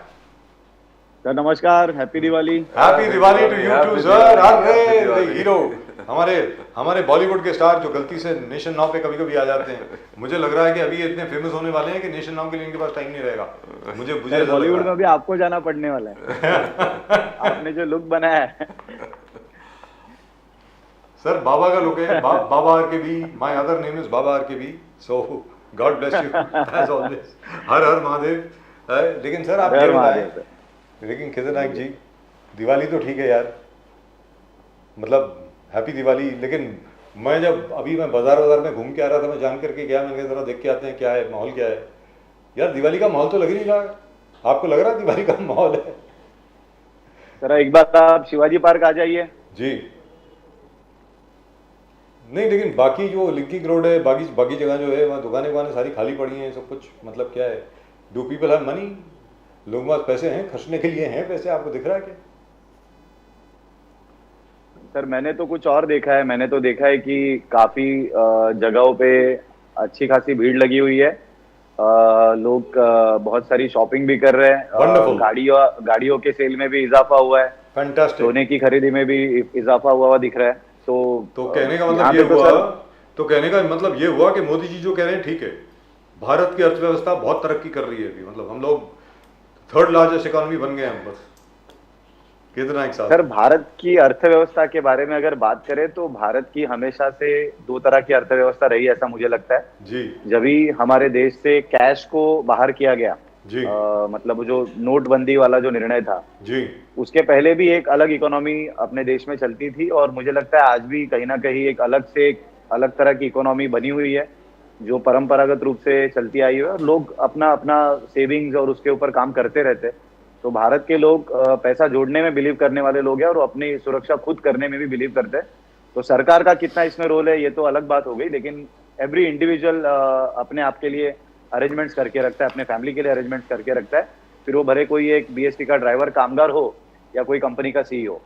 Wonderful, absolutely wonderful. जी प्रदीप। केदार नाइक जी, आपका जो दीपोत्सव था it was a fantastic thing. Yes, Deepotsav बहुत जबरदस्त तरीके से गया। सलीम जावेद जी को आपने बुलाया था and you lit up the entire Shivaji Park, एकदम जबरदस्त हो गया था। मगर कुछ लोग का आलोचना करने, आशीष शेलार आलोचना कि सलीम जावेद ही मिला था क्या? आपको मराठी के टॉप लीडर एक्टर्स को बुलाना था, मराठी के टॉप जो मराठी फिल्म्स उस नाटक वहाँ कलाकार उनको बुलाना था। Why Salim Javed? How do you react to that Kedar Naik ji? अब बीजेपी इस प्रकार से क्रिटिसाइज करना, आशीष शेलार इस प्रकार से क्रिटिसाइज करना। सर मुझे लगता है आशीष शेलार जी के पास में फिलहाल कोई नई बात है नहीं। उद्धव ठाकरे जी और उनके पार्टी के खिलाफ वो बात करते थे, अभी वही फिलहाल कुछ कर नहीं रहे, तो उनके पास शायद बोलने के लिए कुछ बचा नहीं था, तो इसलिए शायद प्रसिद्धि के लिए उन्होंने मनसे के इस दीपोत्सव पे प्रश्न उठाए होंगे। क्योंकि आप अगर देखेंगे सर तो मराठी भाषा दिन हो या ये दीपोत्सव हो, ये सारे कार्यक्रमों के जो जनक है वो हमारे राज साहब ठाकरे हैं। मतलब पहले वो कॉन्सेप्ट हमारी तरफ से लाया जाता है, उसको अच्छी तरह से हम लोग एग्जीक्यूट करते हैं, जनता में उस विषय की एक चर्चा हो जाती है और फिर अलग अलग पार्टियां उस चीज को लेके सामने आ जाती है कि हमें भी ये इवेंट करना है करके। तो उसी प्रकार से आशीष जी ने भी शायद कहीं पे एक इवेंट इस तरह का रखा हुआ है जहाँ पे उन्होंने दीपोत्सव का कार्यक्रम रखा है। वहां पे उन्होंने इस साल मराठी सेलिब्रिटीज को और एक्टर्स को बुलाया, लेकिन उनको ये बात की भी जानकारी लेनी चाहिए थी जो उनको होगी, लेकिन वो बताते नहीं है। पिछले साल का जो दीपोत्सव वहां पे हुआ था, वहां पे सारी Marathi industry, Marathi film industry हो, मराठी साहित्यक हो, लेखक हो, उन सारे लोगों को वहां पे बुलाया गया था। एक बहुत ही पॉपुलर शो आता है चला हवा ये उद्या करके मराठी में, उसकी पूरी टीम वहां पे आई थी। अलग अलग सीरियल्स जो चलते हैं उनकी टीम वहां पे आई थी। तो ऐसा बिल्कुल भी नहीं है कि मराठी कलाकारों को वहां पे स्थान नहीं दिया गया। जिस दिन जावेद अख्तर साहब और सलीम खान साहब वहां पे आए थे, उस दिन भी रितेश देशमुख जी और आशुतोष गोवारीकर जी वहां पे थे। तो सर ये कोई टीका करने का I don't think you need to justify नहीं बनता। केतन नायक साहब, मुझे नहीं लगता कि आपको कोई जस्टिफिकेशन देने की जरूरत है। Let's be very clear, Javed Akhtar साहब ने अभी भी 2 दिन पहले क्या लिखा यार, मजा आ गया। उन्होंने कहा कि सारी दुनिया को जय श्री राम बोलना चाहिए। प्रॉब्लम क्या है? जय श्री राम बोलने में प्रॉब्लम क्या है? अरे क्या बात कर रहे हो, किसकी बात कर रहे हो? इन दीपोत्सव खुद, and not only that Pradeep ji, the other thing, don't you remember his last speech? He has been a very dear friend of Raj Thackeray साहब, जावेद अख्तर साहब। राज्यसभा की उनकी जो लास्ट स्पीच थी यार वो सुनने वाली है। उन्होंने कहा कौन बोलता है, मुझको कौन रोकेगा बोलने से भारत माता की जय। सबके सामने बोलता हूँ भारत माता की जय। तुम कौन होते हो मुझे बोलने वाले? तुमको नहीं बोलना मत बोलो, मैं बोलता हूँ भारत माता की जय। क्या कर लोगे तुम? And the same thing of Salim साहब, सलीम खान, ही सर तुम होते कौन हो मुझे इस्लाम से निकालने वाले? मैं गणेशोत्सव रखने पे आपको याद होगा गणेशोत्सव के ऊपर, because I remember I interviewed him and he said, मैंने कहा जी इस्लाम में ये कोई मनाही थोड़ी है कि आप किसी मंदिर में जाएं, आउट ऑफ रिस्पेक्ट आप खड़े हो सकते हैं। और सलीम खान साहब ने मुझे ये कहा, किसने बोला मैं सिर्फ आउट ऑफ रिस्पेक्ट जा रहा हूं? मैं तो पूजा करता हूं, मैं तो आरती करता हूं, मैं गणपति को मानता हूं। अब कौन होते हैं तुम मुझे इस्लाम से निकालने वाले? पहले मुझे ये बताया जाए कि इस्लाम में मुझे लाने वाला कौन था। जब कोई लाया नहीं तो निकालेगा कैसे? सब सीधा सी बात है। So this was a brilliant move. This is fantastic. But there also Javed Sahab has talked about Sri Ram. He says Sri Ram is a greeting and I will say Sri Ram. और यहाँ पर भी I think Ketan नायक जी जय श्री राम बोले थे उन्होंने। जी एक नहीं 3 बार। And this अरे भाई उत्तर प्रदेश में, बिहार में, मध्य प्रदेश में हमें तो याद है हर एक कोई एक दूसरे को राम राम कह के बोलता था। ये बहुत पुरानी ग्रीटिंग है। हर एक कोई राम राम बोलता था, राम राम जी कैसे हैं, सब ठीक है, ये हुआ करता था। And as far as Raj Thackeray साहब इज कंसर्न, मतलब राज ठाकरे की जो थिंकिंग है वही अलग है, वही सोच ही अलग है। अभी बाकी जितने भी हमारे मित्र हैं भारतीय जनता पार्टी के, वो शायद उसको समझ नहीं पाए या क्या नहीं कर पाए, मुझे मालूम नहीं है। But I will tell you something. जी बोलिए सर प्लीज। समझते सभी है सर, सिर्फ इनको टीका करनी है, कुछ बात करनी है, इसके लिए लोग करते हैं। अब जावेद अख्तर जी जैसे जो व्यक्ति है, जिनको मेरे ख्याल से वो अपने आप को एथिस्ट भी कहते हैं जी, लेकिन श्री राम जी के साथ में इस देश की संस्कृति का जो जुड़ा होना है उसको वो नकारते नहीं है। उन्होंने आज या इससे पहले कभी भी श्री राम जी के अस्तित्व को नकारा नहीं है कि श्री राम जी यहाँ पे होके गए, रामलला का मंदिर यहाँ पे है, पूरा इतिहास, उसको इतिहास के साथ में जोड़ा जाता है, ऐसी बात उन्होंने वहां पे रखी है। तो इससे अच्छी बात और क्या हो सकती है सर? और इस बात पे अगर बीजेपी के लोग टीका करने वाले रहेंगे तो सर उनकी कंप्लीट आइडियोलॉजी चेक करने का समय आ गया, ऐसा लगता है सर। Absolutely true. लेकिन एक चीज माननी पड़ेगी क्योंकि दिवाली का सीजन है। नंबर एक तो दीपावली की आपको दोबारा बहुत बहुत शुभकामनाएं। और उसके अलावा जिस प्रकार आप अकेले हैं जिन्होंने वसाई विरार टैंकर माफिया के खिलाफ काम किया, मुंबई गोवा हाईवे को लेकर के अभी तक आप काम कर रहे हैं, टोल फ्री महाराष्ट्र को लेकर के अभी तक आप काम कर रहे हैं, और तो और छोड़िए पुणे में जो हॉस्पिटल्स हैं उनका सुधारीकरण किस प्रकार हो उसके ऊपर आप लोग काम कर रहे हैं। यहाँ तक के विदर्भ में वहाँ पर भी आपने एक नया अभियान शुरू कर दिया है। मुझे ऐसा लगता है कोई और पॉलिटिकल पार्टी इस कदर लोगों के विषयों को सामने नहीं ला रही है जितना कि एमएनएस कर रही है। जबरदस्त।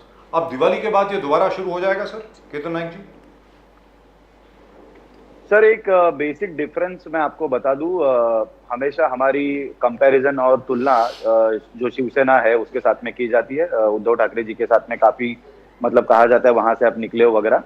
अगर आज इवनिंग का आपने पूरा अगर मीडिया चेक किया होगा, न्यूज चेक किया होगा, दिवाली के दिन शुरू हो गए सर। आज दिवाली के कल से दिवाली शुरू हो गई, सारे घरों में आज खुशी का माहौल है जी। और ऐसे वक्त पे उद्धव ठाकरे साहब थाने में कोई उनकी शाखा टूटी गई, उसकी मतलब उसको इंस्पेक्ट करने के लिए वो वहां पे आज गए। बड़ा हंगामा वहां पे मचा पड़ा था, दोनों पार्टियां, दोनों गुट आमने सामने आए थे और सारे पार्टी के वर्कर्स जो होते हैं, सारे कार्यकर्ता जो होते हैं, वो उसमें उस पूरे दंगल में जुट गए थे। तो सर हमारी पार्टी और उनकी पार्टी में यही डिफरेंस है कि हम जो काम भी कर रहे हैं, अगर आंदोलन करना भी है तो लोगों का जो उत्सव का समय है, लोगों को जो खुशी का समय है, उसको हम खराब नहीं करने जाते जैसे बाकी पार्टियां कर रही है।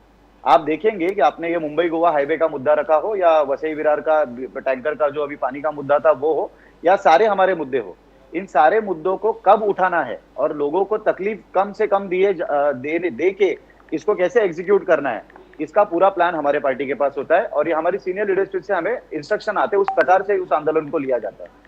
तो ये डिफरेंस है सर। इस आज निमित्त के द्वारा मैं वो डिफरेंस आपको बताना चाहता हूँ कि अभी हम जो शांत बैठे हुए हैं वो एक खुशी का माहौल इस देश में है, इसके लिए हम शांत है। लेकिन अगर कोई संकट इस दौरान भी अगर आता है तो हम ही लोग पहले होंगे जो उसके सामने खड़े होंगे। फैंटास्टिक।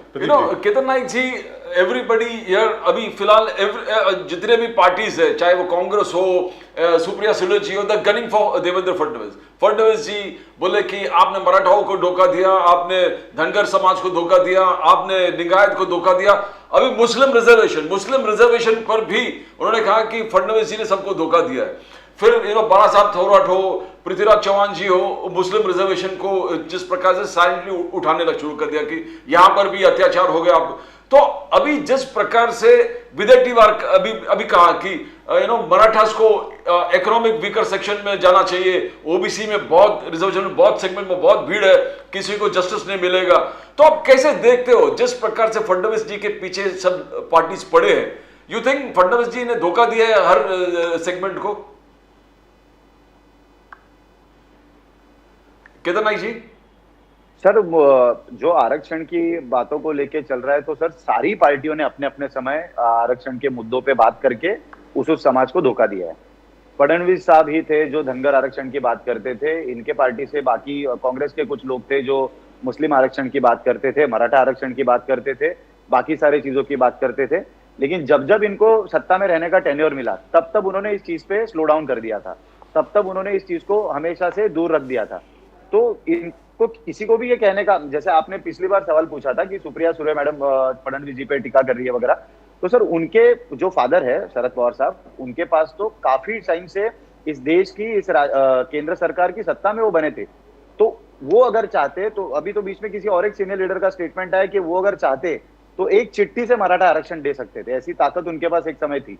तो तब इन ताकतों का एग्जीक्यूशन क्यों नहीं किया गया? आज दूसरों पे टिका करना बहुत आसान है, लेकिन जब आपके पास वो करने की स्थिति थी, आपके पास वो संधि थी, तब आप क्या कर रहे थे? ये सवाल कोई अगर उनको पूछे और इसका अगर जवाब मिले तो मुझे लगता है इस विषय में और क्लियरिटी आ जाएगी। ना, आप बच्चू कडू के बात करते हैं। बच्चू कडू जी ने कहा कि शरद पवार साहब का एक लेटर में 52 अलग अलग सेगमेंट ओबीसी को उनको न्याय मिला, उनको ओबीसी सेगमेंट में रिजर्वेशन उनका हो गया, तो शायद मराठा को भी जोड़ देते तो शायद मराठा को बिना ये सब जो कुनबी है ये है उस चीज का वो डायरेक्टली वही लेटर के हिसाब से उनको रिजर्वेशन मिल जाता, पर हुआ नहीं। That is what Bachchu Kadu जी ने शायद बोला होगा। तो ये आप कांग्रेस के विदेटीवार जी के स्टेटमेंट को कैसे देखते हो आप? Maratha should be occupied in economic weaker section, तो सबको जस्टिस मिलेगा, कैसे देखते हो आप उस स्टेटमेंट को? सर मुझे तो समझ में नहीं आता वडेट्टीवार जी जो हमारे अभी मेरे ख्याल से अपोजिशन लीडर है, उनको कैसे देखा जाए ये मुझे समझ में नहीं आता।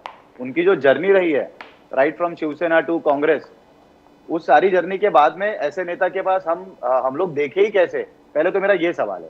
उनके स्टेटमेंट्स हमेशा कुछ मतलब कोई और कुछ चलता होगा और इनके स्टेटमेंट कुछ और आएंगे, तो उनके स्टेटमेंट पे सर बात ना ही करे तो अच्छा है, क्योंकि उनके स्टेटमेंट को ऐसे भी कोई कीमत यहाँ पे बची ऐसा मुझे लगता नहीं। जी दुरुस्त बात है, लेकिन यहाँ पर वैसे भी जहाँ तक मराठा आरक्षण का प्रश्न है, it's a very complicated process, let's be very clear, and I don't know why the government is not government इस पर क्लैरिटी से सच क्यों नहीं बोल रही, मुझे तो ये समझ में नहीं आ रहा। आखिर में आपका सच तो सामने आएगा ही, आपको सच तो बोलना ही पड़ेगा। जैसे राज ठाकरे साहब ने जाकर के वहाँ सच बोला कि भैया आप जो हैं प्लीज डोंट बी मिसलेड, ये राजनीतिक लोग जो हैं आपको फिर धोखा दे सकते हैं, कृपा करके जरा सतर्क हो जाइए। क्योंकि साहब मंडल कमीशन में the Maratha community is listed as a forward community, उसको बैकवर्ड बनाने में एक पूरी बैकवर्ड कमीशन का नई कमीशन का एक गठन करना पड़ेगा। सुप्रीम कोर्ट में कॉन्स्टिट्यूशनल बेंच गठित होगा, उसके बाद वो तय करेगा कि क्या आप सोशली बैकवर्ड हैं या नहीं है, नहीं तो आप ईडब्ल्यूएस में आते हैं, इकोनॉमिकली वीकर सेक्शन में आते हैं, सीधी बात है। और ईडब्ल्यूएस में तो सभी लोग हैं, वो तो सभी के लिए जो भी इकोनॉमिकली वीकर सेक्शन है। तो यहां पर ये लोग आपके मुताबिक कहते ना कि ये सच क्यों नहीं बोलते हैं लोग, why don't they tell the truth? क्योंकि अब तो साहब देखिए इंटरनेट का जमाना है, सोशल मीडिया का जमाना है, ज्यादातर झूठ चलता नहीं है। केतन नाइक साहब, सर जो पार्टी सिर्फ वोट बैंक और इलेक्शन इसको सामने रख के काम करती है वो कभी सच नहीं बोल पाएगी। हमारे राज साहब ने कभी भी कोई भी स्टेटमेंट या कोई पॉलिसी के ऊपर डिस्कशन करते हुए इसका वोट बैंक के ऊपर क्या परिणाम होगा इसके बारे में नहीं सोचा है।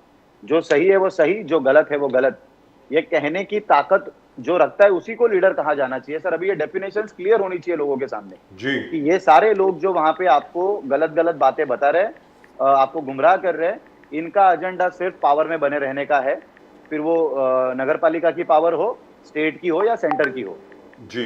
अगर किसी को सच कहना है तो उसको उसका खामियाजा भुगतने की तैयारी रखनी पड़ती है। और मुझे लगता है कि ये सीख हमारे राज साहब को बाला साहब ठाकरे के जमाने से मिली हुई है, और बाला साहब ठाकरे जी ने जैसे उनको संस्कार दिए उस संस्कार पे हमारी पार्टी आज राज साहब के नेतृत्व में चलती है। तो सच को सच और झूठ को झूठ, सही को सही और गलत को गलत कहना जिस नेता का काम होता है उसके साथ में हमें। केतन नाइक जी, आदित्य ठाकरे जी का कहना है कि ये पूरे सरकार को, एकनाथ शिंदे जी को मालूम ही नहीं था कि दिवाली में बीएमसी को बोनस देना है। बोले कि आदित्य ठाकरे जी ने उठाया सवाल कि बीएसटी के वर्कर्स को बोनस देना है, बीएमसी के अलग अलग एम्प्लॉयज को बोनस देना है, तभी एकनाथ शिंदे जी जाग गए, फटाफट मीटिंग बुलाए। अभी आप भी कर्मचारियों से यूनियन से जुड़े हुए हो, बीएसटी यूनियन से जुड़े हुए, तो ये बोनस का प्रक्रिया क्या हुआ? क्या डिले हुआ था? एकनाथ शिंदे जी के माध्यम से सीएम ने डिले कर दिया था, या जो बोनस मिला वो नॉर्मल बोनस है? आप तो यूनियन से संबंध रखते हो, बीएसटी के जितने कामगार एसोसिएशन से संबंध रखते हो, तो ये बोनस का प्रक्रिया कैसा रहा इस बार दिवाली के? सर आदित्य ठाकरे जी जो ये कह रहे हैं, मुझे आजकल उनकी बातों को थोड़ा सा समझ में मुझे कठिनाई हो रही है। बीच में उन्होंने कहा था कि उन्होंने कुछ ट्वीट कर दिया और उस ट्वीट के बाद में मुख्यमंत्री साहब का दौरा रद्द हो गया। अब वो कह रहे हैं कि उन्होंने आवाज उठाई तब जाके बीएमसी वर्कर्स को बोनस मिला। सर ये जो बोनस की प्रक्रिया होती है वो काफी समय से चलती आती है। हर व्यक्ति जो काम करता है उसके एवरी मंथ के सैलरी के हिसाब से, उसके जो डेज फिलअप किए गए हैं उसके हिसाब से उसका बोनस कैलकुलेट होते रहता है, और ये हर साल की प्रोसेस है। इसके लिए कोई रॉकेट साइंस नहीं है, ये बीएमसी की हर साल की प्रोसेस है। बीएमसी में बाकायदा इसके लिए एक डिपार्टमेंट बना पड़ा है जिसका काम होता है सैलरीज और ये सारी चीजों को मैनेज करना। तो इसमें आगे पीछे होता है एज पर फंड्स अवेलेबिलिटी। जैसे कोई प्राइवेट कंपनी अगर किसी अपने एम्प्लॉयज को बोनस देने की कोशिश कर रही है, लेकिन अगर कंपनी क्रंच में हो तो वो बोनस को थोड़ा सा डिले करती है, लेकिन कोशिश कंपनी ये करती है कि बोनस दिवाली के एक दिन पहले एटलीस्ट बढ़ जाए। लेकिन उनके पास जो सैलरी स्ट्रक्चर का डेटा होता है वो हमेशा से बना होता है, ये किसी के कहने से जागरूक होकर नहीं बनता, वो तो निरंतर प्रक्रिया सर, वो हमेशा चलती आती है और सालों साल चलती आई है। तो ये हास्यास्पद है कि उन्होंने कहा है कि हमने बताया तब जाके फडणवीस साहब को बोनस का पता चला। तो फडणवीस साहब नागपुर में इतने साल से आमदार रह चुके हैं, वो विधानसभा में विरोधी पक्ष नेता रह चुके हैं, उनको बोनस की प्रक्रिया नहीं पता, वो खुद एक एडवोकेट है। ऐसे हास्यास्पद बयान इनके तरफ से जो आने लगे ना सर, मुझे लगता है सत्ता से बाहर जाने का सदमा अब तक ये उभर नहीं पा रहे उससे, और आगे तो क्या क्या होगा वो देखना अभी बाकी है। लेकिन केतन नाइक जी, जो आपने कहा है, मैं एक बार फिर अपने दर्शकों को बड़ी सरल भाषा में समझा दूं, ये सारा ब्यूरोक्रेट देखते हैं भाई। एब्सोल्युटली, ये सारा का सारा डिपार्टमेंट है, वो इसकी प्रक्रिया 6 महीने पहले शुरू हो जाती है कि इस बार दिवाली का बोनस कैसे जाएगा, कहां से जाएगा, कौन से इंटरेस्ट से, कौन से अकाउंट से किधर जाएगा। मतलब ये I don't know what is up to, what you think is up to. क्या ये सिर्फ सत्ता? सर मुझे तो लगता है उन्होंने एक ट्वीट और कर देना चाहिए कि वसई विरार में जो पानी का प्रश्न बना पड़ा है उसके बारे में भी एक ट्वीट कर दे, तो शायद वहां पे भी कल से पानी आ जाए, अगर इनके ट्वीट में इतनी ताकत है। हाँ, कर देना चाहिए, दुरुस्त बात है। तो और मुंबई गोवा हाईवे भी बन जाएगी 1 मिनट में, वो भी बन जाए, करेक्ट। और महाराष्ट्र टोल आरक्षण पे भी कर दीजिए, और महाराष्ट्र टोल फ्री भी हो जाएगा, एकदम फर्स्ट क्लास हो जाएगा बिल्कुल। But very strange, I feel very unhappy, let me tell you very frankly. Ketan Naik sahab, as you know, Bala Sahab Thackeray was a very dear friend of mine, बहुत अच्छे मित्र थे। इन सब लोगों को हम लोगों ने बढ़ते हुए देखा है, आदित्य ठाकरे वगैरह को। अरे कुछ तो सीखना चाहिए था, मेरा ये कहना है। आप बाला साहब ठाकरे के पोते हैं, उसी घर में आप बड़े हुए हैं, आपको लगता नहीं कि इनको कुछ तो सीखना चाहिए था? मतलब ये कैसे, हाउ? या इनका ट्वीट कोई और कर रहा है? ऐसा तो नहीं है कहीं केतन नायक साहब? सर अभी ये तो जान पाना मुश्किल है, क्योंकि जब इनके पास बीएमसी की सत्ता थी जी, तब तो मेरी जानकारी के मुताबिक अलग अलग कामों के लिए अलग अलग लोग डेजिग्नेट किए गए थे, जो मतलब पार्टी पॉलिटिक्स में भी नहीं रहते, ऐसे लोगों को भी कुछ जिम्मेदारियां दी गई थी, और वो धीरे धीरे अलग अलग इंक्वायरीज के साथ में वो सारी चीजें सामने आती जा रही है जी। तो शायद अगर ऐसी फैसिलिटी होती तो अपने लिए सीखने के लिए भी अगर किसी को बिठा देते तो ऐसे स्टेटमेंट्स आज नहीं आते सर। और हमारे राज साहब की भाषा में अगर बताऊं तो वारसा जो होता है, जिसको हम बपोती जिसको कहते हैं, वो कोई प्रॉपर्टी की नहीं होती है सर, वो थॉट और विचारों की होती है। तो विचारों का वारसा अगर आपको लेना है तो आपको वो आत्मसात करना पड़ता है, सीखना पड़ता है, उसमें उतरना पड़ता है। मुझे लगता है ये बिल्कुल उसमें थे नहीं उस प्रोसेस में, इसके लिए इनकी आज ये हालत बनी पड़ी है। पोल्यूशन एक बहुत बड़ा समस्या है। राज साहब ठाकरे हमेशा पोल्यूशन इश्यूज, आपने हमेशा रिवर्स है, जो 4-5 रिवर्स है मुंबई के, उसके बारे में हमेशा आवाज उठाते रहे। बट एकनाथ शिंदे जी बहुत क्रिटिसिज्म के बाद पोल्यूशन में बोले कि सीरियसली इसको टैकल करना चाहिए। इन्होंने कहा कि 1000 वाटर टैंकर 1000 वाटर टैंकर वो पानी डाल के पूरे रोड को, जो स्मॉग है, डस्ट है, उसको कंट्रोल किया जाए। फिर आगे कोर्ट भी इन्वॉल्वमेंट हो गया। तो ये आदित्य ठाकरे उसमें इन्वॉल्व हो गए कि बोले कि ये सरकार को कुछ मालूम नहीं है, हमने पोल्यूशन में ऐसा किया था। तो आप कैसे देखते हो ये पोल्यूशन, क्या सरकार कंट्रोल कर पा रही है? पोल्यूशन बहुत बढ़ चुका है, एयर जो है पोल्यूशन कंट्रोल बहुत खराब स्थिति पे पहुंचा हुआ है। सरकार की तरफ से और मेजर्स होना चाहिए, कैसे लगता है केतन नायक जी? सर एडमिनिस्ट्रेशन और सरकार ने पोल्यूशन के लिए क्या किया ये तो एक अलग सवाल हो गया, लेकिन मुझे लगता है 2 दिन से जो मुंबई में बारिश हुई है उसके वजह से थोड़ा पोल्यूशन शायद अभी कम हुआ, और आज की रिपोर्ट आई है कि पोल्यूशन हवा मुंबई की सुधर गई। लेकिन सर ये पोल्यूशन और ये सारी जो चीजें होती है इन पे सर सत्ताधारियों का ये काम होता है। जब आपके पास सत्ता होती है तो कुछ ऐसे ठोस मेजर्स लिए जाने होते हैं, ये कभी नहीं लिए गए सर। आज मेरी कल एक कॉन्ट्रैक्टर से बात हो रही थी जिनका काम होता है बिल्डिंग को रिपेयर करना, तो उन्होंने मुझे बताया कि अभी ये जो पोल्यूशन की बात छिड़ी है तो हमें बताया जा रहा है कि अभी सारी जितनी भी आपकी साइट्स काम चल रहे हैं जिन पे, उसको बाहर से आपको कर्टन लगाने हैं कपड़े के, और उसके बाद ही आप अंदर काम कर सकोगे। लेकिन सर ये तो मेरे ख्याल से मैंडेटरी होता है, ये तो लॉ में होता है कि आपको वो कर्टन लगा के ही काम किया जाना चाहिए ताकि वो धूल मिट्टी बाहर ना जाए। तो ये जब होता नहीं है तो इसको चेक करने वाली टीम कहाँ है? ये इस चीज को अगर लॉ है तो उस लॉ को इन्फोर्स किया गया है या नहीं, ये देखने वाली टीम कहाँ है? इस टीम का एग्जीक्यूशन किसके हाथ में था आज तक? तो सर ये सारे इनके पाप है जो पाप अभी भुगतने पड़ रहे हैं। वो उस कॉन्ट्रैक्टर ने सर और एक बात बताई कि हमारे लिए ऐसे निर्बंध डाल रहे हैं, लेकिन जो मुंबई में कोस्टल रोड का काम चल रहा है, मेट्रो का काम चल रहा है, एवरी मुंबई का हर एक रास्ता जो खुदा पड़ा है, वहां की जो धूल मिट्टी उड़ रही है उसको कंटेन करने के लिए क्या प्रोसेस है? उसको कंटेन करने के लिए गवर्नमेंट की तरफ से क्या किया गया? तो ये जो डिस्क्रिमिनेशन है वो हमेशा से चलता आया है। जब भी ऐसी कुछ बात होती है तो कुछ 4 लोगों पे कार्रवाई दिखा दो और अपना वैसा ही रख दो, ये हमेशा से गवर्नमेंट से होता है और यही ये करते रहेंगे sir. In fact when we come to BKC, let me tell you this Ketan Nayak साहब, हम लोगों का ऑफिस बीकेसी में, इस वक्त हम लोग बीकेसी से आपसे बात कर रहे हैं। जैसे आप बीकेसी के अंदर आएंगे ना, आप कह रहे हैं ना कि हवा जरा अच्छी हो गई है, यहाँ पर अगर आपको आएंगे आपको लगेगा, और वास्तविकता में बीकेसी में बारिश नहीं हुई है। बारिश हुई है कुछ जगह में हुई है, मुंबई के सब जगह पर नहीं हुई है। लेकिन जैसे ही आप यहाँ पर आएंगे एकदम आपके फेफड़ों में धूल जाएगी, एकदम आपका रुमाल निकलेगा, आपके मुंह के ऊपर जाएगा, या आप मास्क पहनने की कोशिश करेंगे या कुछ करेंगे, क्योंकि यहाँ पर इतनी कंस्ट्रक्शन हो रही है। देखिए साहब, बुलेट ट्रेन का काम चल रहा है, फ्लाईओवर्स का काम चल रहा है, मेट्रो का काम चल रहा है। मेट्रो का जो ओवरब्रिज का काम चल रहा है वो तो अलग है, और अंडरग्राउंड मेट्रो का जो काम चल रहा है वो अलग है, और उसके अलावा बिल्डिंग्स का काम चल रहा है, उसके अलावा बिल्डिंग्स के रिपेयर का काम चल रहा है। मतलब ऐसे लगता है कि that you have come into an inferno, कि ये तो कोई नरक में आ गए हो आप लोग। इस तरीके का काम चल रहा है यहाँ पे। तो मतलब, और साथ में सोने पे सुहागा हम लोग आरे फॉरेस्ट में और भी पेड़ काट रहे हैं, बुलेट ट्रेन के लिए हम लोग और भी पेड़ काट रहे हैं, हम लोग मैंग्रोव्स और भी डिस्ट्रॉय कर रहे हैं। तो कहां जाएंगे हम लोग केतन नायक साहब? कहां 10 साल के बाद कहां होगी? राज साहब ने जब भी हमारी ब्लूप्रिंट लॉन्च की थी तभी उसके साथ में जो टाइटल वीडियो था उसमें, उसको अगर आपने ठीक से देखा होगा तो उसमें उन्होंने सेंट्रल पार्क का उदाहरण दिया था न्यूयॉर्क का, जी कि सेंट्रल पार्क किस तरीके से उस शहर के बीचों बीच है जी और उसको कंजर्व करने के लिए कैसे वहाँ की सोशल बॉडी इकट्ठा आके उसको मेंटेन करती है, उसको चलाती है, उसकी जो अलग से एक बॉडी बनी पड़ी है। तो उन्होंने बताया था उसमें कि हमारा जो नेशनल पार्क है वो भी हमारा जो एमएमआर रीजन आता है, मुंबई, ठाणे और इस सारे परिसर को बीचों बीच हमारा ये नेशनल पार्क है।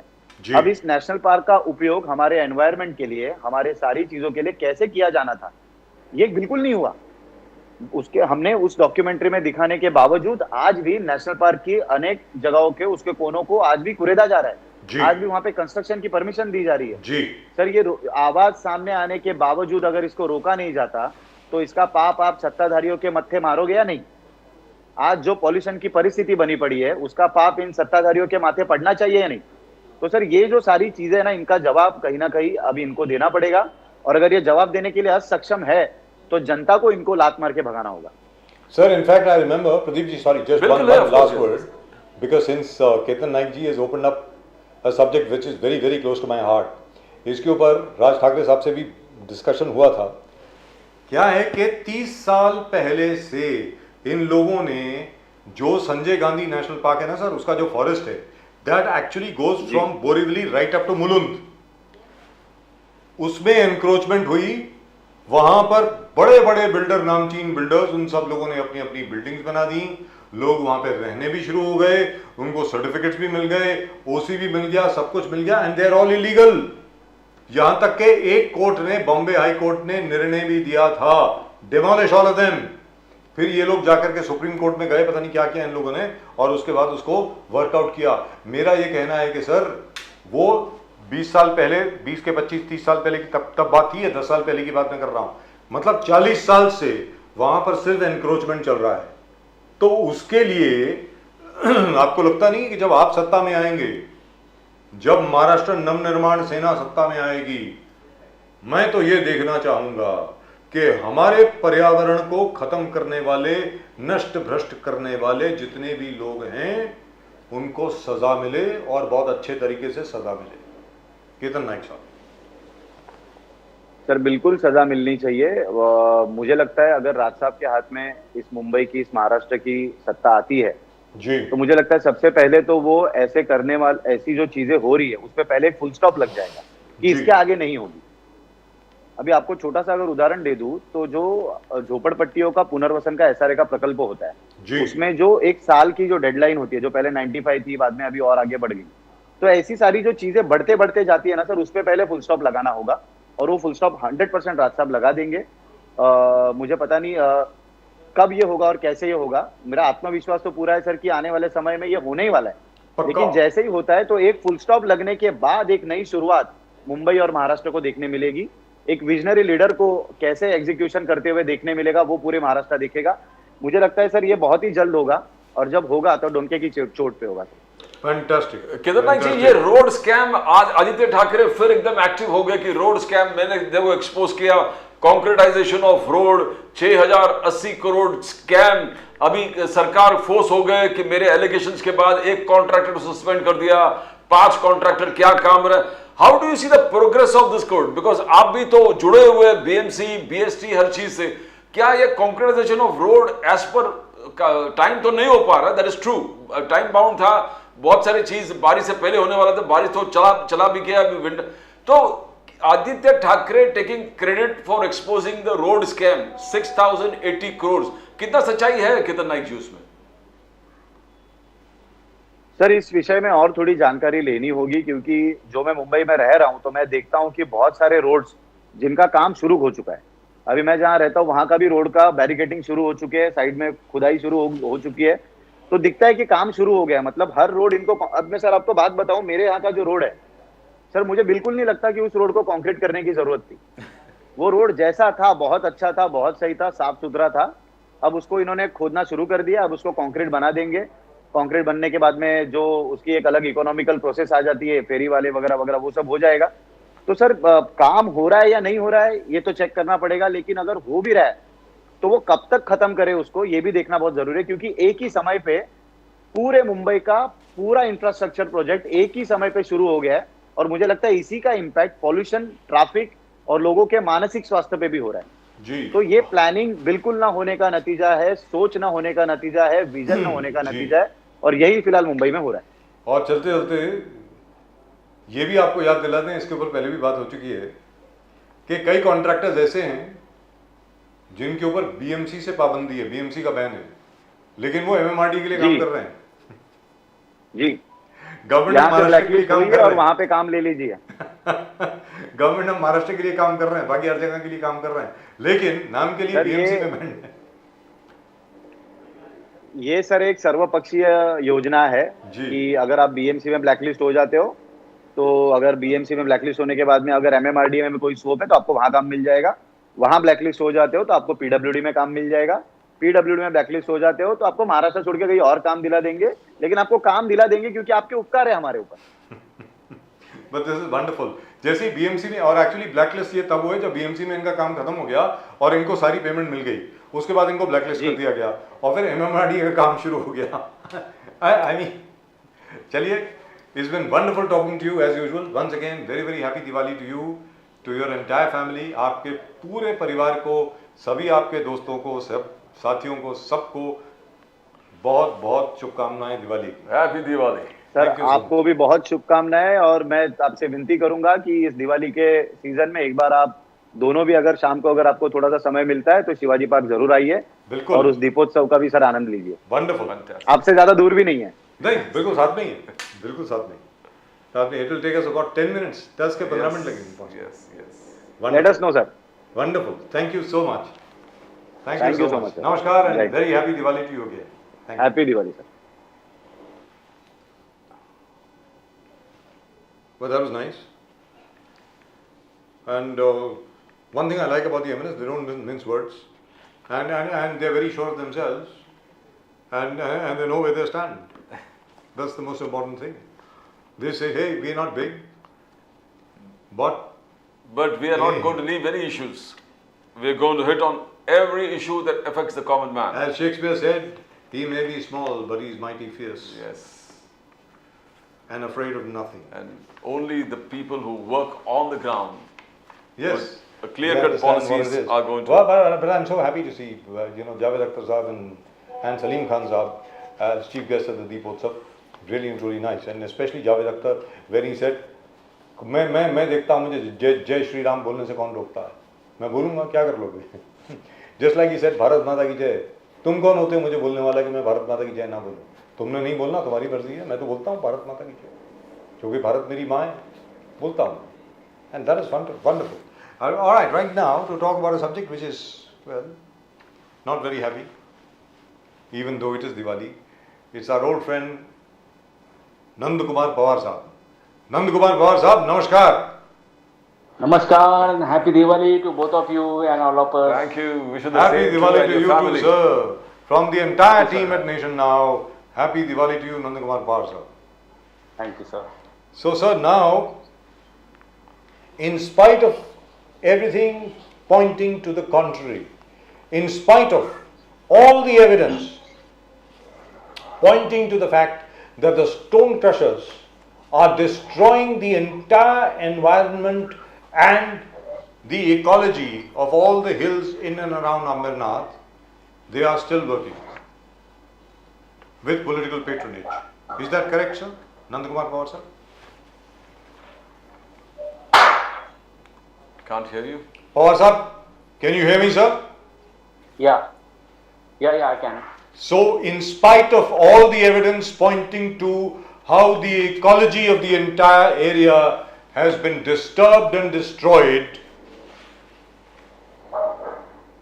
the stone crushers are still working with impunity. Is that correct, sir? Absolutely correct. The video itself tells the story, what is the ground reality is. Yes. Normally there are certain norms by the CPCB, MPCB to be followed by every crusher operator or stone quarry operator. As per CPCB, that is Central Pollution Control Board, the stone quarries can be operated inside 100 meters from the human habitation. Okay, provided there should not be any blasting. Whenever there is a blasting, the distance has to be maintained up to 500 meters from the human habitation. Here in this instance, the stone quarry crusher which is being operated here in the Kopresi Wadi, Taluka Ambana, district Thane, day and night, okay, at the cost of local people's life and their health. And it has been continued from 2007 relentlessly without being bothering about the law and order. And it's being operated in the remote area where there is no absolute control. So my question to the local Tehsildar, how this quarry has been permitted, how the stone quarry crusher has been permitted to operate hardly 110 meters away from the human habitation. This is very sad and very bad. This is gross violation of every law in the country, I would say. You know, Nandakumar, Power Sahab, we can see on the footage just prakar se pollution. We can see the smog, how the smoke and all the dust is piling up and going towards the sky. And you say this is close to residential areas. Can you just briefly explain to us how is the stone crushing machine working? Because is it going into the hill and pulling out stones and crushing the stones there only? What is the procedure adopted there? Or the trucks are getting the stones and putting into the crusher? How is it operating, the stone crushing machines? Yeah, exactly. Basically, whenever there is a blasting is involved in the stone operating, quarry operating issue, there has to be minimum distance, at least 500 meter distance to be maintained. Okay, that is the guideline given by the NGT in 2020 by expert committee constituted by the NGT, that the certain distance has to be maintained, and there should not be any disturbance to the local residents. What is happening on the ground? The local resident, which is Adivasi, there is a Kopresi Wadi. All residents have developed their huge cracks in their walls. All villages have been covered with the dust. And you go around the village, you will see the how people are living in miserable condition. This is for what? What is their crime? I'm asking. This is not only the human right abuse and the environment degradation. Also, this is damaging the entire ecology in the area, as sir have said. The entire peripheral water streams and there's a river also which originate from that forest itself, which go to meet to the Ullas river after some distance. That also getting affected because even the rice paddies and the local fruits are being affected. There is no proper yield because position of pollution and the silt on the every vegetation around this area. Not only that, but also there is a reserve forest just adjacent to that quarry. In fact, the quarry has been encroached into the adjacent forest. So that is also impacting badly. But nobody bothers. And let me tell you something that the local MLA, Mr. Kisan Katore, also raised this issue in Vidhan Sabha and Lakshya Vedi to drag attention of the government to this very quarry. But nothing has happened. There are repeated complaints have been filed by the local Adivasis, the local residents, to stop this quarry, which is violation and impacting the lives of the people. But nobody bothers. Nobody wants to listen anything. So who owns the quarry? This quarry owned by the very famous builder in that area called Panvelkar Group. Okay, it's a reputed builder, so-called reputed builder. I don't know how we can afford to violate this very norms at the cost of local people's lives. This is not acceptable. And let me tell you from your source that if quarry doesn't get stopped, I will go to the court, NGT, for this, because this cannot be tolerated. This is not acceptable. No, do they have to have some permissions, Power Sahab? Because आप कुछ भी business करते हो, आप environment को destroy कर रहे हो. There's so many government agencies involved to give clearance. क्या ये builder ने जो quarry चालू कर दिया है, क्या कोई permission उन्होंने इस्तेमाल कर दिया है? Some permissions है उसके पास? परमिशन अगर होंगे भी तो परमिशन का वेरीफाई करना उनका काम है, अथॉरिटी का काम है, एमपीसीबी का काम है, तहसीलदार का काम है, कलेक्टर का काम है, फॉरेस्ट डिपार्टमेंट का काम है कि काम सही तरीके से हो रहा है कि नहीं हो रहा है. ये क्वारी ऐसी है सर कि ये cannot be permitted officially, cannot be permitted, not allowed to operate inside the 110 metre from the human habitation, cannot be. What authority is doing? But you said this has been going on since 2007. 2007 से लेकर के अभी तक चल रहा है, पिछले 16 साल से. और 16 बरस से जो वहां के आदिवासी हैं इस नरक में रह रहे हैं. कहने का मतलब ये हुआ. बिल्कुल सर. तो मतलब के वहाँ तो हेल्थ को लेकर के they must be having lots of pulmonary diseases, lots and lots of cardiac related problems, lung related problems, problems with regard to tuberculosis, silicosis, ये सब होता होगा वहाँ पे, इसका मतलब? Absolutely, there exists huge number of this kind of problems, health related issues are there, and but nobody want to do anything on that front. It's very sad actually. Why? Because they are tribals, is it? Because they are tribals and they're not a very organized and strong group. Is that it? Exactly. That is the issue. They are not organized. They are not money or muscle power to fight this battle. And the builder is dominating even the authorities. And everybody is silent on that issue. Nandakumar Power Sahab, what we are seeing is blast happening and the dust rising from the ground and polluting the entire area out there. जो खुलेआम दिख रहा है किस प्रकार से blast हो रहा है और पूरे dust जिस प्रकार से पूरे environment को खराब कर रहा है.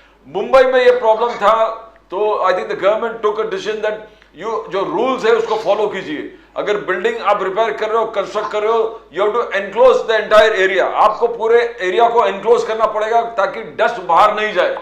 ना ये rules and regulations already exist, is there, मगर ये तो खुलेआम और बोलते कि वो मिनिमम स्पेस भी आपने रखा है, डिस्टेंस ना रखकर खुले आम without any cover you are blasting and see the dust coming out there. तो प्राइमा फेशी देखने से मालूम पड़ेगा पड़ रहा है कि टोटली इलीगल है, टोटल इलीगल. तो suo motu cognizance has to be taken by the agencies who are monitoring this. तो which are the agencies supposed to be monitoring this, Nandkumar ji?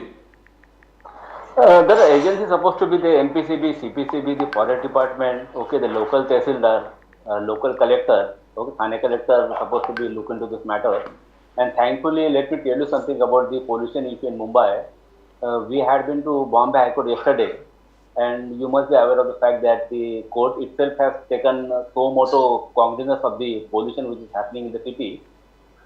Something which is not expected, that Mumbai has reached to one of the second most polluted city in the world, which we Mumbaikar don't like to hear something like that. But this is the actual situation actually. There are basic norms to be complied with, okay. And thankfully the court has appointed expert committee comprises of 3 members, that one is from the NEERI, that is National Environment Engineering Research Institution, and one is from IIT Bombay, and third one is from the Forest Secretary, retired Forest Secretary.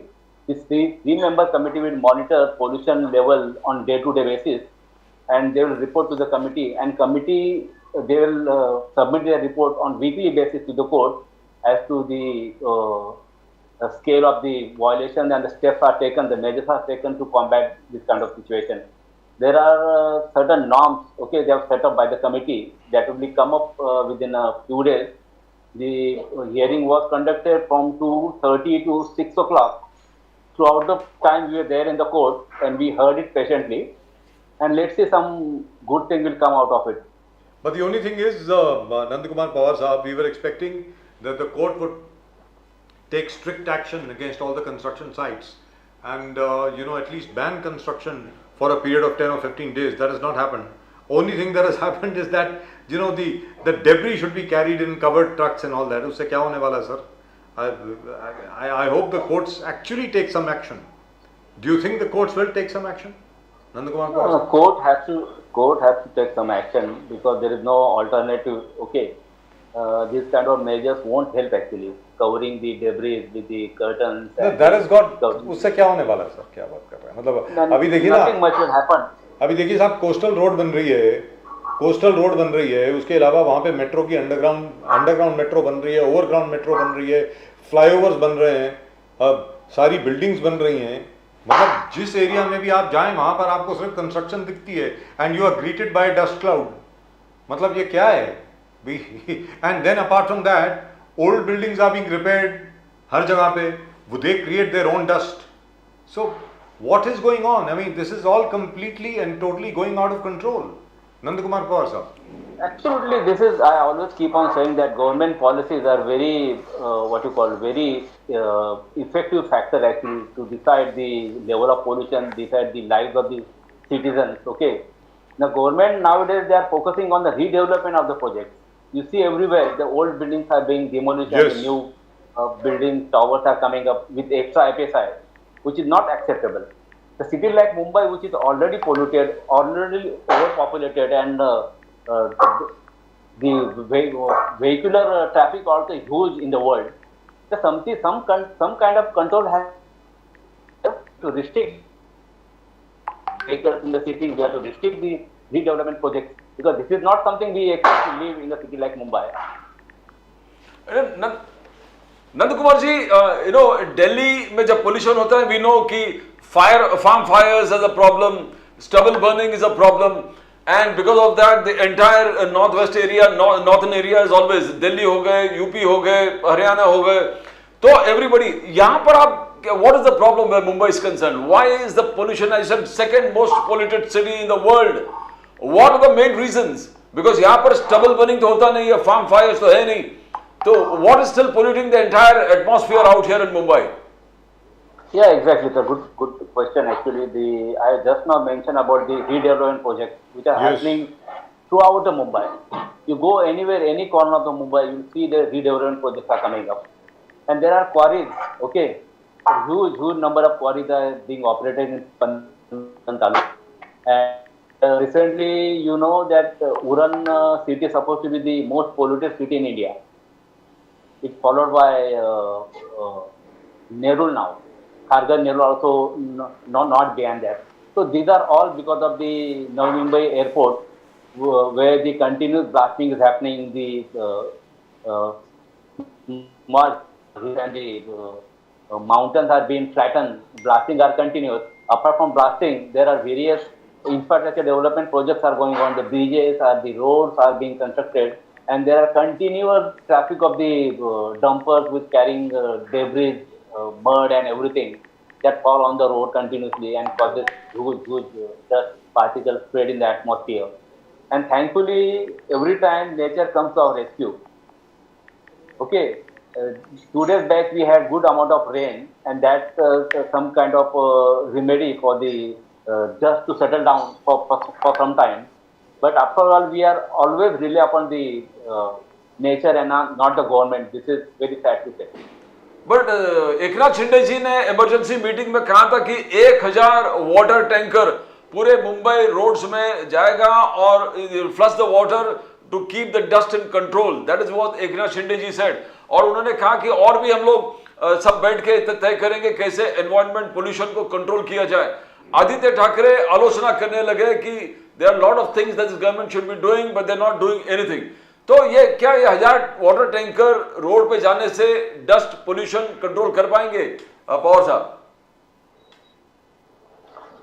देखिए sir, basic बात जो है कि हम पहले जख्म करते हैं, हाँ, पहले घायल करते हैं और फिर मलहम पट्टी करने की कोशिश करते हैं. अब घायल ही मत करो ना. आपको रीडेवलपमेंट के प्रोजेक्ट डेवलपमेंट जो जिस तरह के चल रहे हैं उनको कहीं ना कहीं रोक लाने की जरूरत है. आप कितने भी रेमेडीज लाओ, कर्टन्स लगाओ या फिर डेब्रिस कवर करके लेके जाओ, पोल्यूशन तो होने वाला ही है. ये काम आप कम करो. लेकिन नंद कुमार पवार साहब, इसके ऊपर कुछ कंट्रोल लाओ. नंद कुमार पवार साहब, ये तो बहुत पुरानी प्रथा है मुंबई में. आपको तो याद होगा, बहुत पहले these water tankers used to go all around South Mumbai during the summer time, and they used to pour water on the road to cool down the road and to get rid of the pollution. This is a very old thing, and it was stopped, if you remember, during the 90s because of lack of water. पानी नहीं था. अब 1000 tanker का पानी आप कहां से लाएंगे? कितनी देर करेंगे उसको? आप हर रोज करेंगे क्या? मतलब where will the water come from? ये तो बताइए सर. एक तरफ बोलते हैं वाटर स्कैर्सिटी है और उसके ऊपर अब आप 1000 टैंकर से क्या होने वाला है पूरी मुंबई शहर का? सर नंद कुमार पवार साहब बताएं. हाँ, यही बात है ना. एक और नया कॉन्ट्रैक्ट इससे मिल जाएगा तो टैंकर्स माफिया को या पानी वालों को जो पानी सप्लाई करते हैं उनके लिए एक जरिया खुल जाएगा इनकम का. हाँ, अभी सीएम ने सोचना चाहिए ना कि ये सब रेमेडी खाली दिखा हुआ है, इससे कुछ नहीं होने वाला. पानी की स्कैर्सिटी है. ये टाइम बारिश भी कम हुआ है मुंबई, हालांकि ठीक बारिश हुआ है, लेकिन मुंबई छोड़ के बाकी इलाकों में बारिश हुआ है भी नहीं. तो पानी कहाँ से लाओगे आप? Almost 20 to 30%. गर्मी इतनी बढ़ रही है अभी. Now we are November winter started already.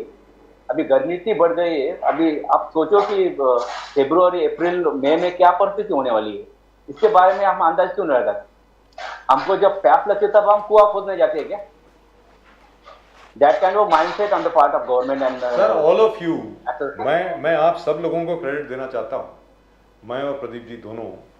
जैसे आप हो गए नंद कुमार पवार साहब, हमारे रोहित जोशी हो गए थाने में, स्टालिन दयानंद साहब हो गए, बीएनके कुमार हो गए, जोरू बथेना हो गए, और इसी प्रकार अलग अलग जितने भी लोग एनवायरनमेंट के लिए काम कर रहे हैं, हमारे अफरोज शाह साहब हो गए, सब लोगों ने बहुत ज़बरदस्त काम किया है।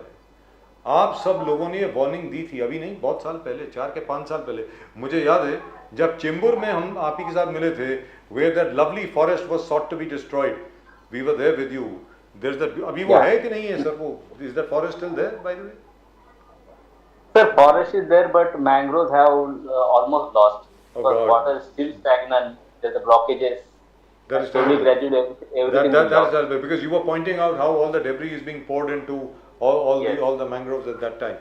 मैं सर ये मैं अपने दर्शकों को याद दिला दूं, ये नंद कुमार पवार साहब ने 5 साल पहले बोला था कि जिस तरीके से आप अपने पूरे वेटलैंड डिस्ट्रॉय कर रहे हैं, मड फ्लड्स डिस्ट्रॉय कर रहे हैं, मैंग्रोव डिस्ट्रॉय कर रहे हैं, पेड़ों को काट रहे हैं, ना जाने कितने लाख पेड़ तो अभी तक काट चुके हैं। और उसके बाद फिर जब हमें गर्मी लगती है, सांस नहीं आता, तब हम कहते हैं कि यार ये क्या हो गया।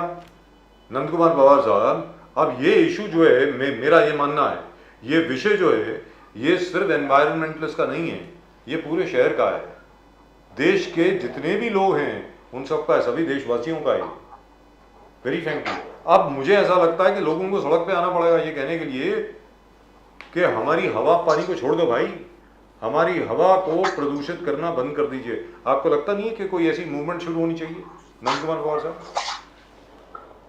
सर मूवमेंट तो शुरू होनी ही चाहिए, क्योंकि अभी तो काफी मतलब देर हो रही है एक्चुअली इस सब मूवमेंट में, क्योंकि कोई सुधरने का नाम तो नहीं ले रहा है जी। हर एक पैसा, हर एक को पैसा बनाना है। गवर्नमेंट का कोई भी ऑफिसर हो या फिर मिनिस्टर हो, किसी को कुछ नहीं पड़ी है, क्योंकि हमें आफ्टर ऑल यही स्थिति में रहना है, यही पोल्यूटेड स्थिति में रहना है। तो हमारा सबका ये दायित्व बनता है कि हम हर अपने इंडिविजुअल तरीके से इसमें कुछ कंट्रीब्यूट करें, ताकि कम से कम हवा तो शुद्ध मिले हमें। लेकिन इस दिशा में कोई प्रयास करने की किसी की मानसिकता नहीं दिखाई देती है, ये सबसे बड़ी दुख की बात है। और हमेशा मैं यही कहता हूँ कि गवर्नमेंट पॉलिसीज, प्रायोरिटीज इस बात पे निर्भर करता है कि शहर को खत्म करना या फिर जो रह रहे सिटीजन उनको खत्म करना इस शहर से। Nand Kumar ji, government estimates report है 50,000 tons of plastic waste in cities mangroves, specially wooden. आप जैसे डिवोटेड एनवायरमेंटलिस्ट खुद जाके फिजिकली प्लास्टिक और वेस्ट को वहां से निकाल रहे मैंग्रोव से, मगर if the quantity so huge 50,000 tons, तो इसका solution, where does the solution lie? Collectively everybody is responsible, because this destruction is massive, it's huge. 50,000 ton क्या बोलते हैं? और हम लोग यही देखते हैं कि आप जैसे कमिटेड एनवायरमेंटलिस्ट खुद ग्लव्स डाल के आप जाके physically all this waste mangroves निकाल रहे हो। It requires a huge effort from the government. क्या कुछ एफर्ट हो रहा है सरकार की तरफ से, या फिर रिपोर्ट बना के बस रखे हैं? They are not that serious about the mangroves and the ecology to be maintained in healthy status. We always ready to extend our helping hand to the government. Okay, we are doing ourselves with government supposed to do. We carry out the cleanup drive on regular basis from 2007. There are tons of garbage we ourselves have removed. We at Vanashakti, at Kirai Pratishthan, the local fishing community, because we are concerned about the mangroves. The mangroves are essentially the spawning and breeding area for the fish. When the trash, plastic trash, which is deposited on the mangrove area, the fishing fields are getting destroyed. And when fishing fields are destroyed, how will get the catch? So that is our concern. And it is concern of every citizen actually. The mangroves are very important natural stuff which God has gifted us to people like people who are living in the city like Mumbai, which is a coastal city. Mangroves are very crucial. But what we are doing about it? Nobody bothers. But sir, a Switzerland-based survey Yeah. on the most polluted cities in the world has shown that Mumbai is the second most polluted city in the world after Lahore. Lahore is number one. After that, we are number two. Isn't that a shame? I mean, मतलब लोगों को शर्म भी नहीं आती है कि हम लोगों का नाम ऐसे लिस्ट में आता है. Absolutely same. मतलब ये क्या है सर, ये बताएं ना. मतलब क्या, as you said, we are a coastal city. इतना बड़ा समंदर है. मुंबई से लेकर के अफ्रीका के कोस्ट तक कोई बिल्डिंग नहीं है साहब. ठीक है, कोई बिल्डिंग एक्टिविटी नहीं है. समंदर है सर. तो पोल्यूशन तो होनी नहीं चाहिए Mumbai. Mumbai should be a paradise. What have we done? बताएं Nand Kumar Pawar sahab, please. Exactly, Mumbai is a coastal city, and we are being a Mumbaiker really proud of it. Okay, the coasts are being completely exploited for the development. Okay, the coastal norms, the coastal regulation zone, that is CRZ notification, which is supposed to be protect the coast, we control the development on the coast. But what is happening about the CRZ? You know, CRZ came into force in 1991. And ever since, from last 25 years, it has been amended, diluted 25 times, always in the favor of construction being allowed on the coast. And the coast being ecological sensitive area, we don't bother about that.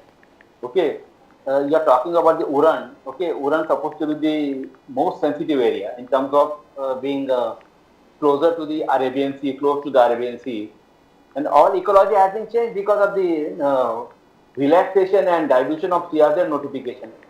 It was earlier 500 meters, there was no any development or construction allowed. Slowly, gradually 500 meters become 200, then 100 meters, now the 50 meters. Now the government has such a mindset that they want to abolish CRZ notification. What will remain then? And sir, let me tell you one fact about the Navi Mumbai Uran Taluka. The CZMP map, that is called cadastral map, supposed to be prepared by the local authority. Okay, from 1991 it should have been prepared. As of now, there is no agency has been recruited to do this job, although this is mandatory job on the local authority to fix a high tide line, because this is ecological sensitive area. The CRZ and high tide line is very important to protect coast.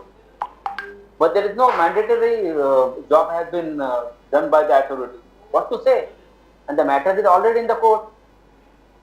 The Panje issue, all these smaller issues are related to that bigger issue, Panje issue itself. And soon there will be one major decision will come from the court, hopefully, with the Bombay High Court. Nanda Kumar ji, ये उरन के बात है. You're talking about उरन. Now you're talking about the garbage and waste on the mangroves, and this is thousands and thousands of tons. Now, what should the government be doing exactly? Can the STPs alone help? Treatment? How do you control garbage? How is the garbage mixing along with the sewage and going into the mangroves? Because it's, as you said, Uran, and the entire place is so ecologically sensitive. If you are filling the whole place with garbage and plastic and tons of that, we are looking towards a total disaster to the entire three regions in Mumbai, Navi Mumbai, Thane. Now, what do you think the steps the government should take? STPs or nets? Or no, you are saying some simple solutions also earlier.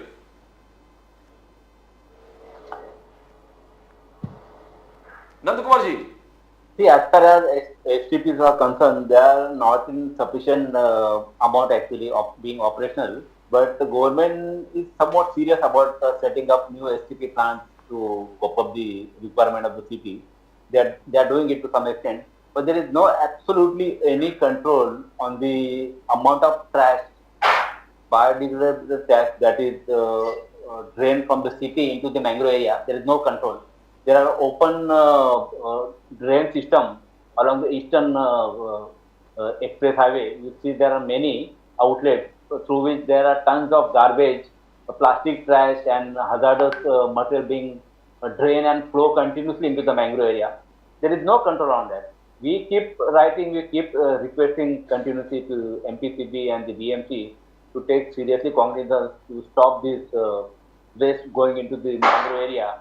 Install some very simple solution we have already given to install net to stop trash going into the mangrove area.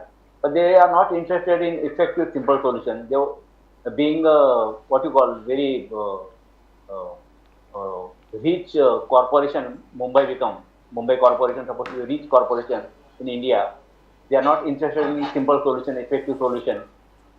Simply because if you install the net, no trash can go into the mangrove area. The trash can be collected very conveniently and Yes. transported to the area where they can be treated scientifically. But they are not Nandakumar interested. Pawar Sahab, you must come up with a more expensive solution. Yes, because we have more money to spend. No? Yes. If you They come are up with sitting a on the very front expensive fund, solution, PM. it will be passed immediately. This net solution is very inexpensive and very effective. इसमें किसका क्या बनेगा sir? Exactly. That is concern of everybody actually what they'll get out of That's the any whole new point. project that's coming up because they're I- only interested in that. I can only hope we survive because already the Honorable Court has given permission to burst firecrackers between 7 and 10. But where I stay, they burst them all night. So I hope we survive. But wishing you a very, very happy Diwali, sir. All the very best to you. Happy Diwali. Thank you. And- Happy Diwali. And the way you have been working is absolutely amazing. It is magnificent. Keep up the good Thank you, work. sir. Keep up the good work, sir. We are all with you. Nandakumar Pawar Thank you, sahab, sir. namaskar. Diwali ki shubhkamnaएं. Thank you so much, sir, for opportunity and given platform to highlight the issue concern to all citizens of Mumbai, Navi Mumbai and Thane. Jai Hind, sir. Jai Hind. Vande Mataram. Jai Hind, sir. Jai Hind. Vande Mataram. Thank you. Well, that's just about it, Pradeep ji. Each time Nandakumar Pawar sahab comes up, he always reveals the extent to which we have allowed this city to degrade itself. We have degraded this city. I mean, this is terrible, absolutely terrible. और वो solution कितना simple है sir, सिर्फ net लगा दीजिए ना वहाँ पे, वो जो है नहीं जाएगी वहाँ पे प्लास्टिक वेस्ट. अब नेट कितने का आएगा? इनको कोई हाई टेक सोल्यूशन नया वाला लेके आना चाहिए था. कोई जो प्रोजेक्ट को 3,000 करोड़ 10,000 करोड़ का होता तो अभी पास भी हो जाता. I mean, this is like, At least we have these lone warriors like Nandakumar Pawar and other, taking up issues, approaching the knocking the courts of justice. and no other channel is taking it up, Pradeep Yes, ji. My point is, I search every other channel, and even though I am proud to say that we are taking it up, but we are a very small channel. What about the rest of the guys? What are they doing? All the mainstream media channels run by huge corporate houses. Where will all this money go? ये इतना पैसा इनके पास आएगा, जो आ रहा है वो कहाँ जाएगा साहब? एक बार आपका शेयर खत्म हो गया, फिर आप क्या करेंगे? It reflects on leadership, sincerity, and taking stands on important decisions for saving the environment. Till now, probably environment is not an issue. Though Prime Minister Modi has always been saying that we need to take care of our environment, save Mother Earth, save our ecology, but it's not trickling down to the lowest level. Sir, Bharat माता की जय कहना बिल्कुल ठीक है, लेकिन ये भी आपकी भारत माता है ना? बिल्कुल. जहाँ पर आप गंदगी फैला रहे हैं, कितना मलबा आप डाल रहे हैं. What did B.N. Kumar say yesterday? 30 million liters of untreated waste was going directly into the ocean. I mean, come on. What are we guys doing? But we assure you, as far as we are concerned, this channel will continue to take up these issues, will continue to fight for the environment of Mumbai, Thane, Navi Mumbai, rest of Maharashtra and India, and we shall continue to fight to save our city. I hope you will join us. I hope you will support us in this fight because it's your fight, not just ours. And the beach swim that you go to, be careful. That's That's not a right swim in the beach. You are destroying yourself. You'll be swimming in the gutter. That's it. You'll be swimming in the sewer. Right, and before we go, I think we have some comments. There are 2 or 3 responses that have come. Let's take a look at them. In the meantime, you can please subscribe to the channel, like it, share it. That'll be very nice. Aap channel ko subscribe kare. I think we've got a few responses. Let's take a look at what people say. There it is. Like, share, subscribe. Like, share, subscribe. Right? Ali Darwala साहब जब पहले पिछली बार आए थे तब Pure Jingoism, Sam JT9CF. He doesn't like Darwala साहब. चलिए साहब आगे. This was Nasser Hussain साहब. Congress very useless fellows, nothing done to poor, only interested in corruption. Rahul enjoying Modi ji thinning for nation. Thinning for nation? Everyone must understand and vote for BJP. That's what Satya Narayan Pola 607 says. It does not like the Congress or Mr. Rahul Gandhi. Again from Mr. Nasser Hussain. The same. ये तो वही है भाई. This is the same. And again, Mr. Ali, what nonsense BJP person is talking? Raj Munnuswamy 675, right? Thank you very much. Mr. Raj Munnuswamy, please do keep sending in your responses and we shall be more than glad to read them out right here. आप channel को like करें, share करें, subscribe करें, अगर आपका दिल करता हो, सब्सक्राइब जरूर करें and do support us in saving our city. Mumbai, Thane, Navi Mumbai, they need to be saved. And I'm really telling you, in another 10 years, they'll be unlivable otherwise. यहाँ पर कोई जी नहीं सकेगा. आपको अपना ऑक्सीजन टैंक अपने साथ लेके जाना पड़ेगा, आप जहाँ भी जाते हैं. याद रख लीजिए. क्या है प्रदीप जी, कोविड के दौरान जो 2 साल थे ना, at that time Mumbai's environment recovered, क्योंकि सब कुछ बंद था. हो सकता है कि एक बार फिर वैसे ही हर चीज के ऊपर बैन लगाना पड़े. लॉकडाउन होगा, फिर क्या करोगे? क्योंकि जो एयर क्वालिटी अभी है ना मुंबई की, very shortly it will become like a gas chamber. It's already gas chamber. The morning walks are not a morning walks anymore. It's morning not walk safe. is the worst for your health. You get the most polluted, as they say. The most polluted is the morning walk. That's right. Well, that's just about it from both Pradeep ji and myself and the rest of the Nation Now team. आप सब लोगों को दीपावली की बहुत बहुत बहुत बहुत शुभकामनाएं सभी लोगों को. फिलहाल जय हिंद, जय महाराष्ट्र, जय भवानी, जय शिवाजी, वंदे मातरम. Vande Mataram.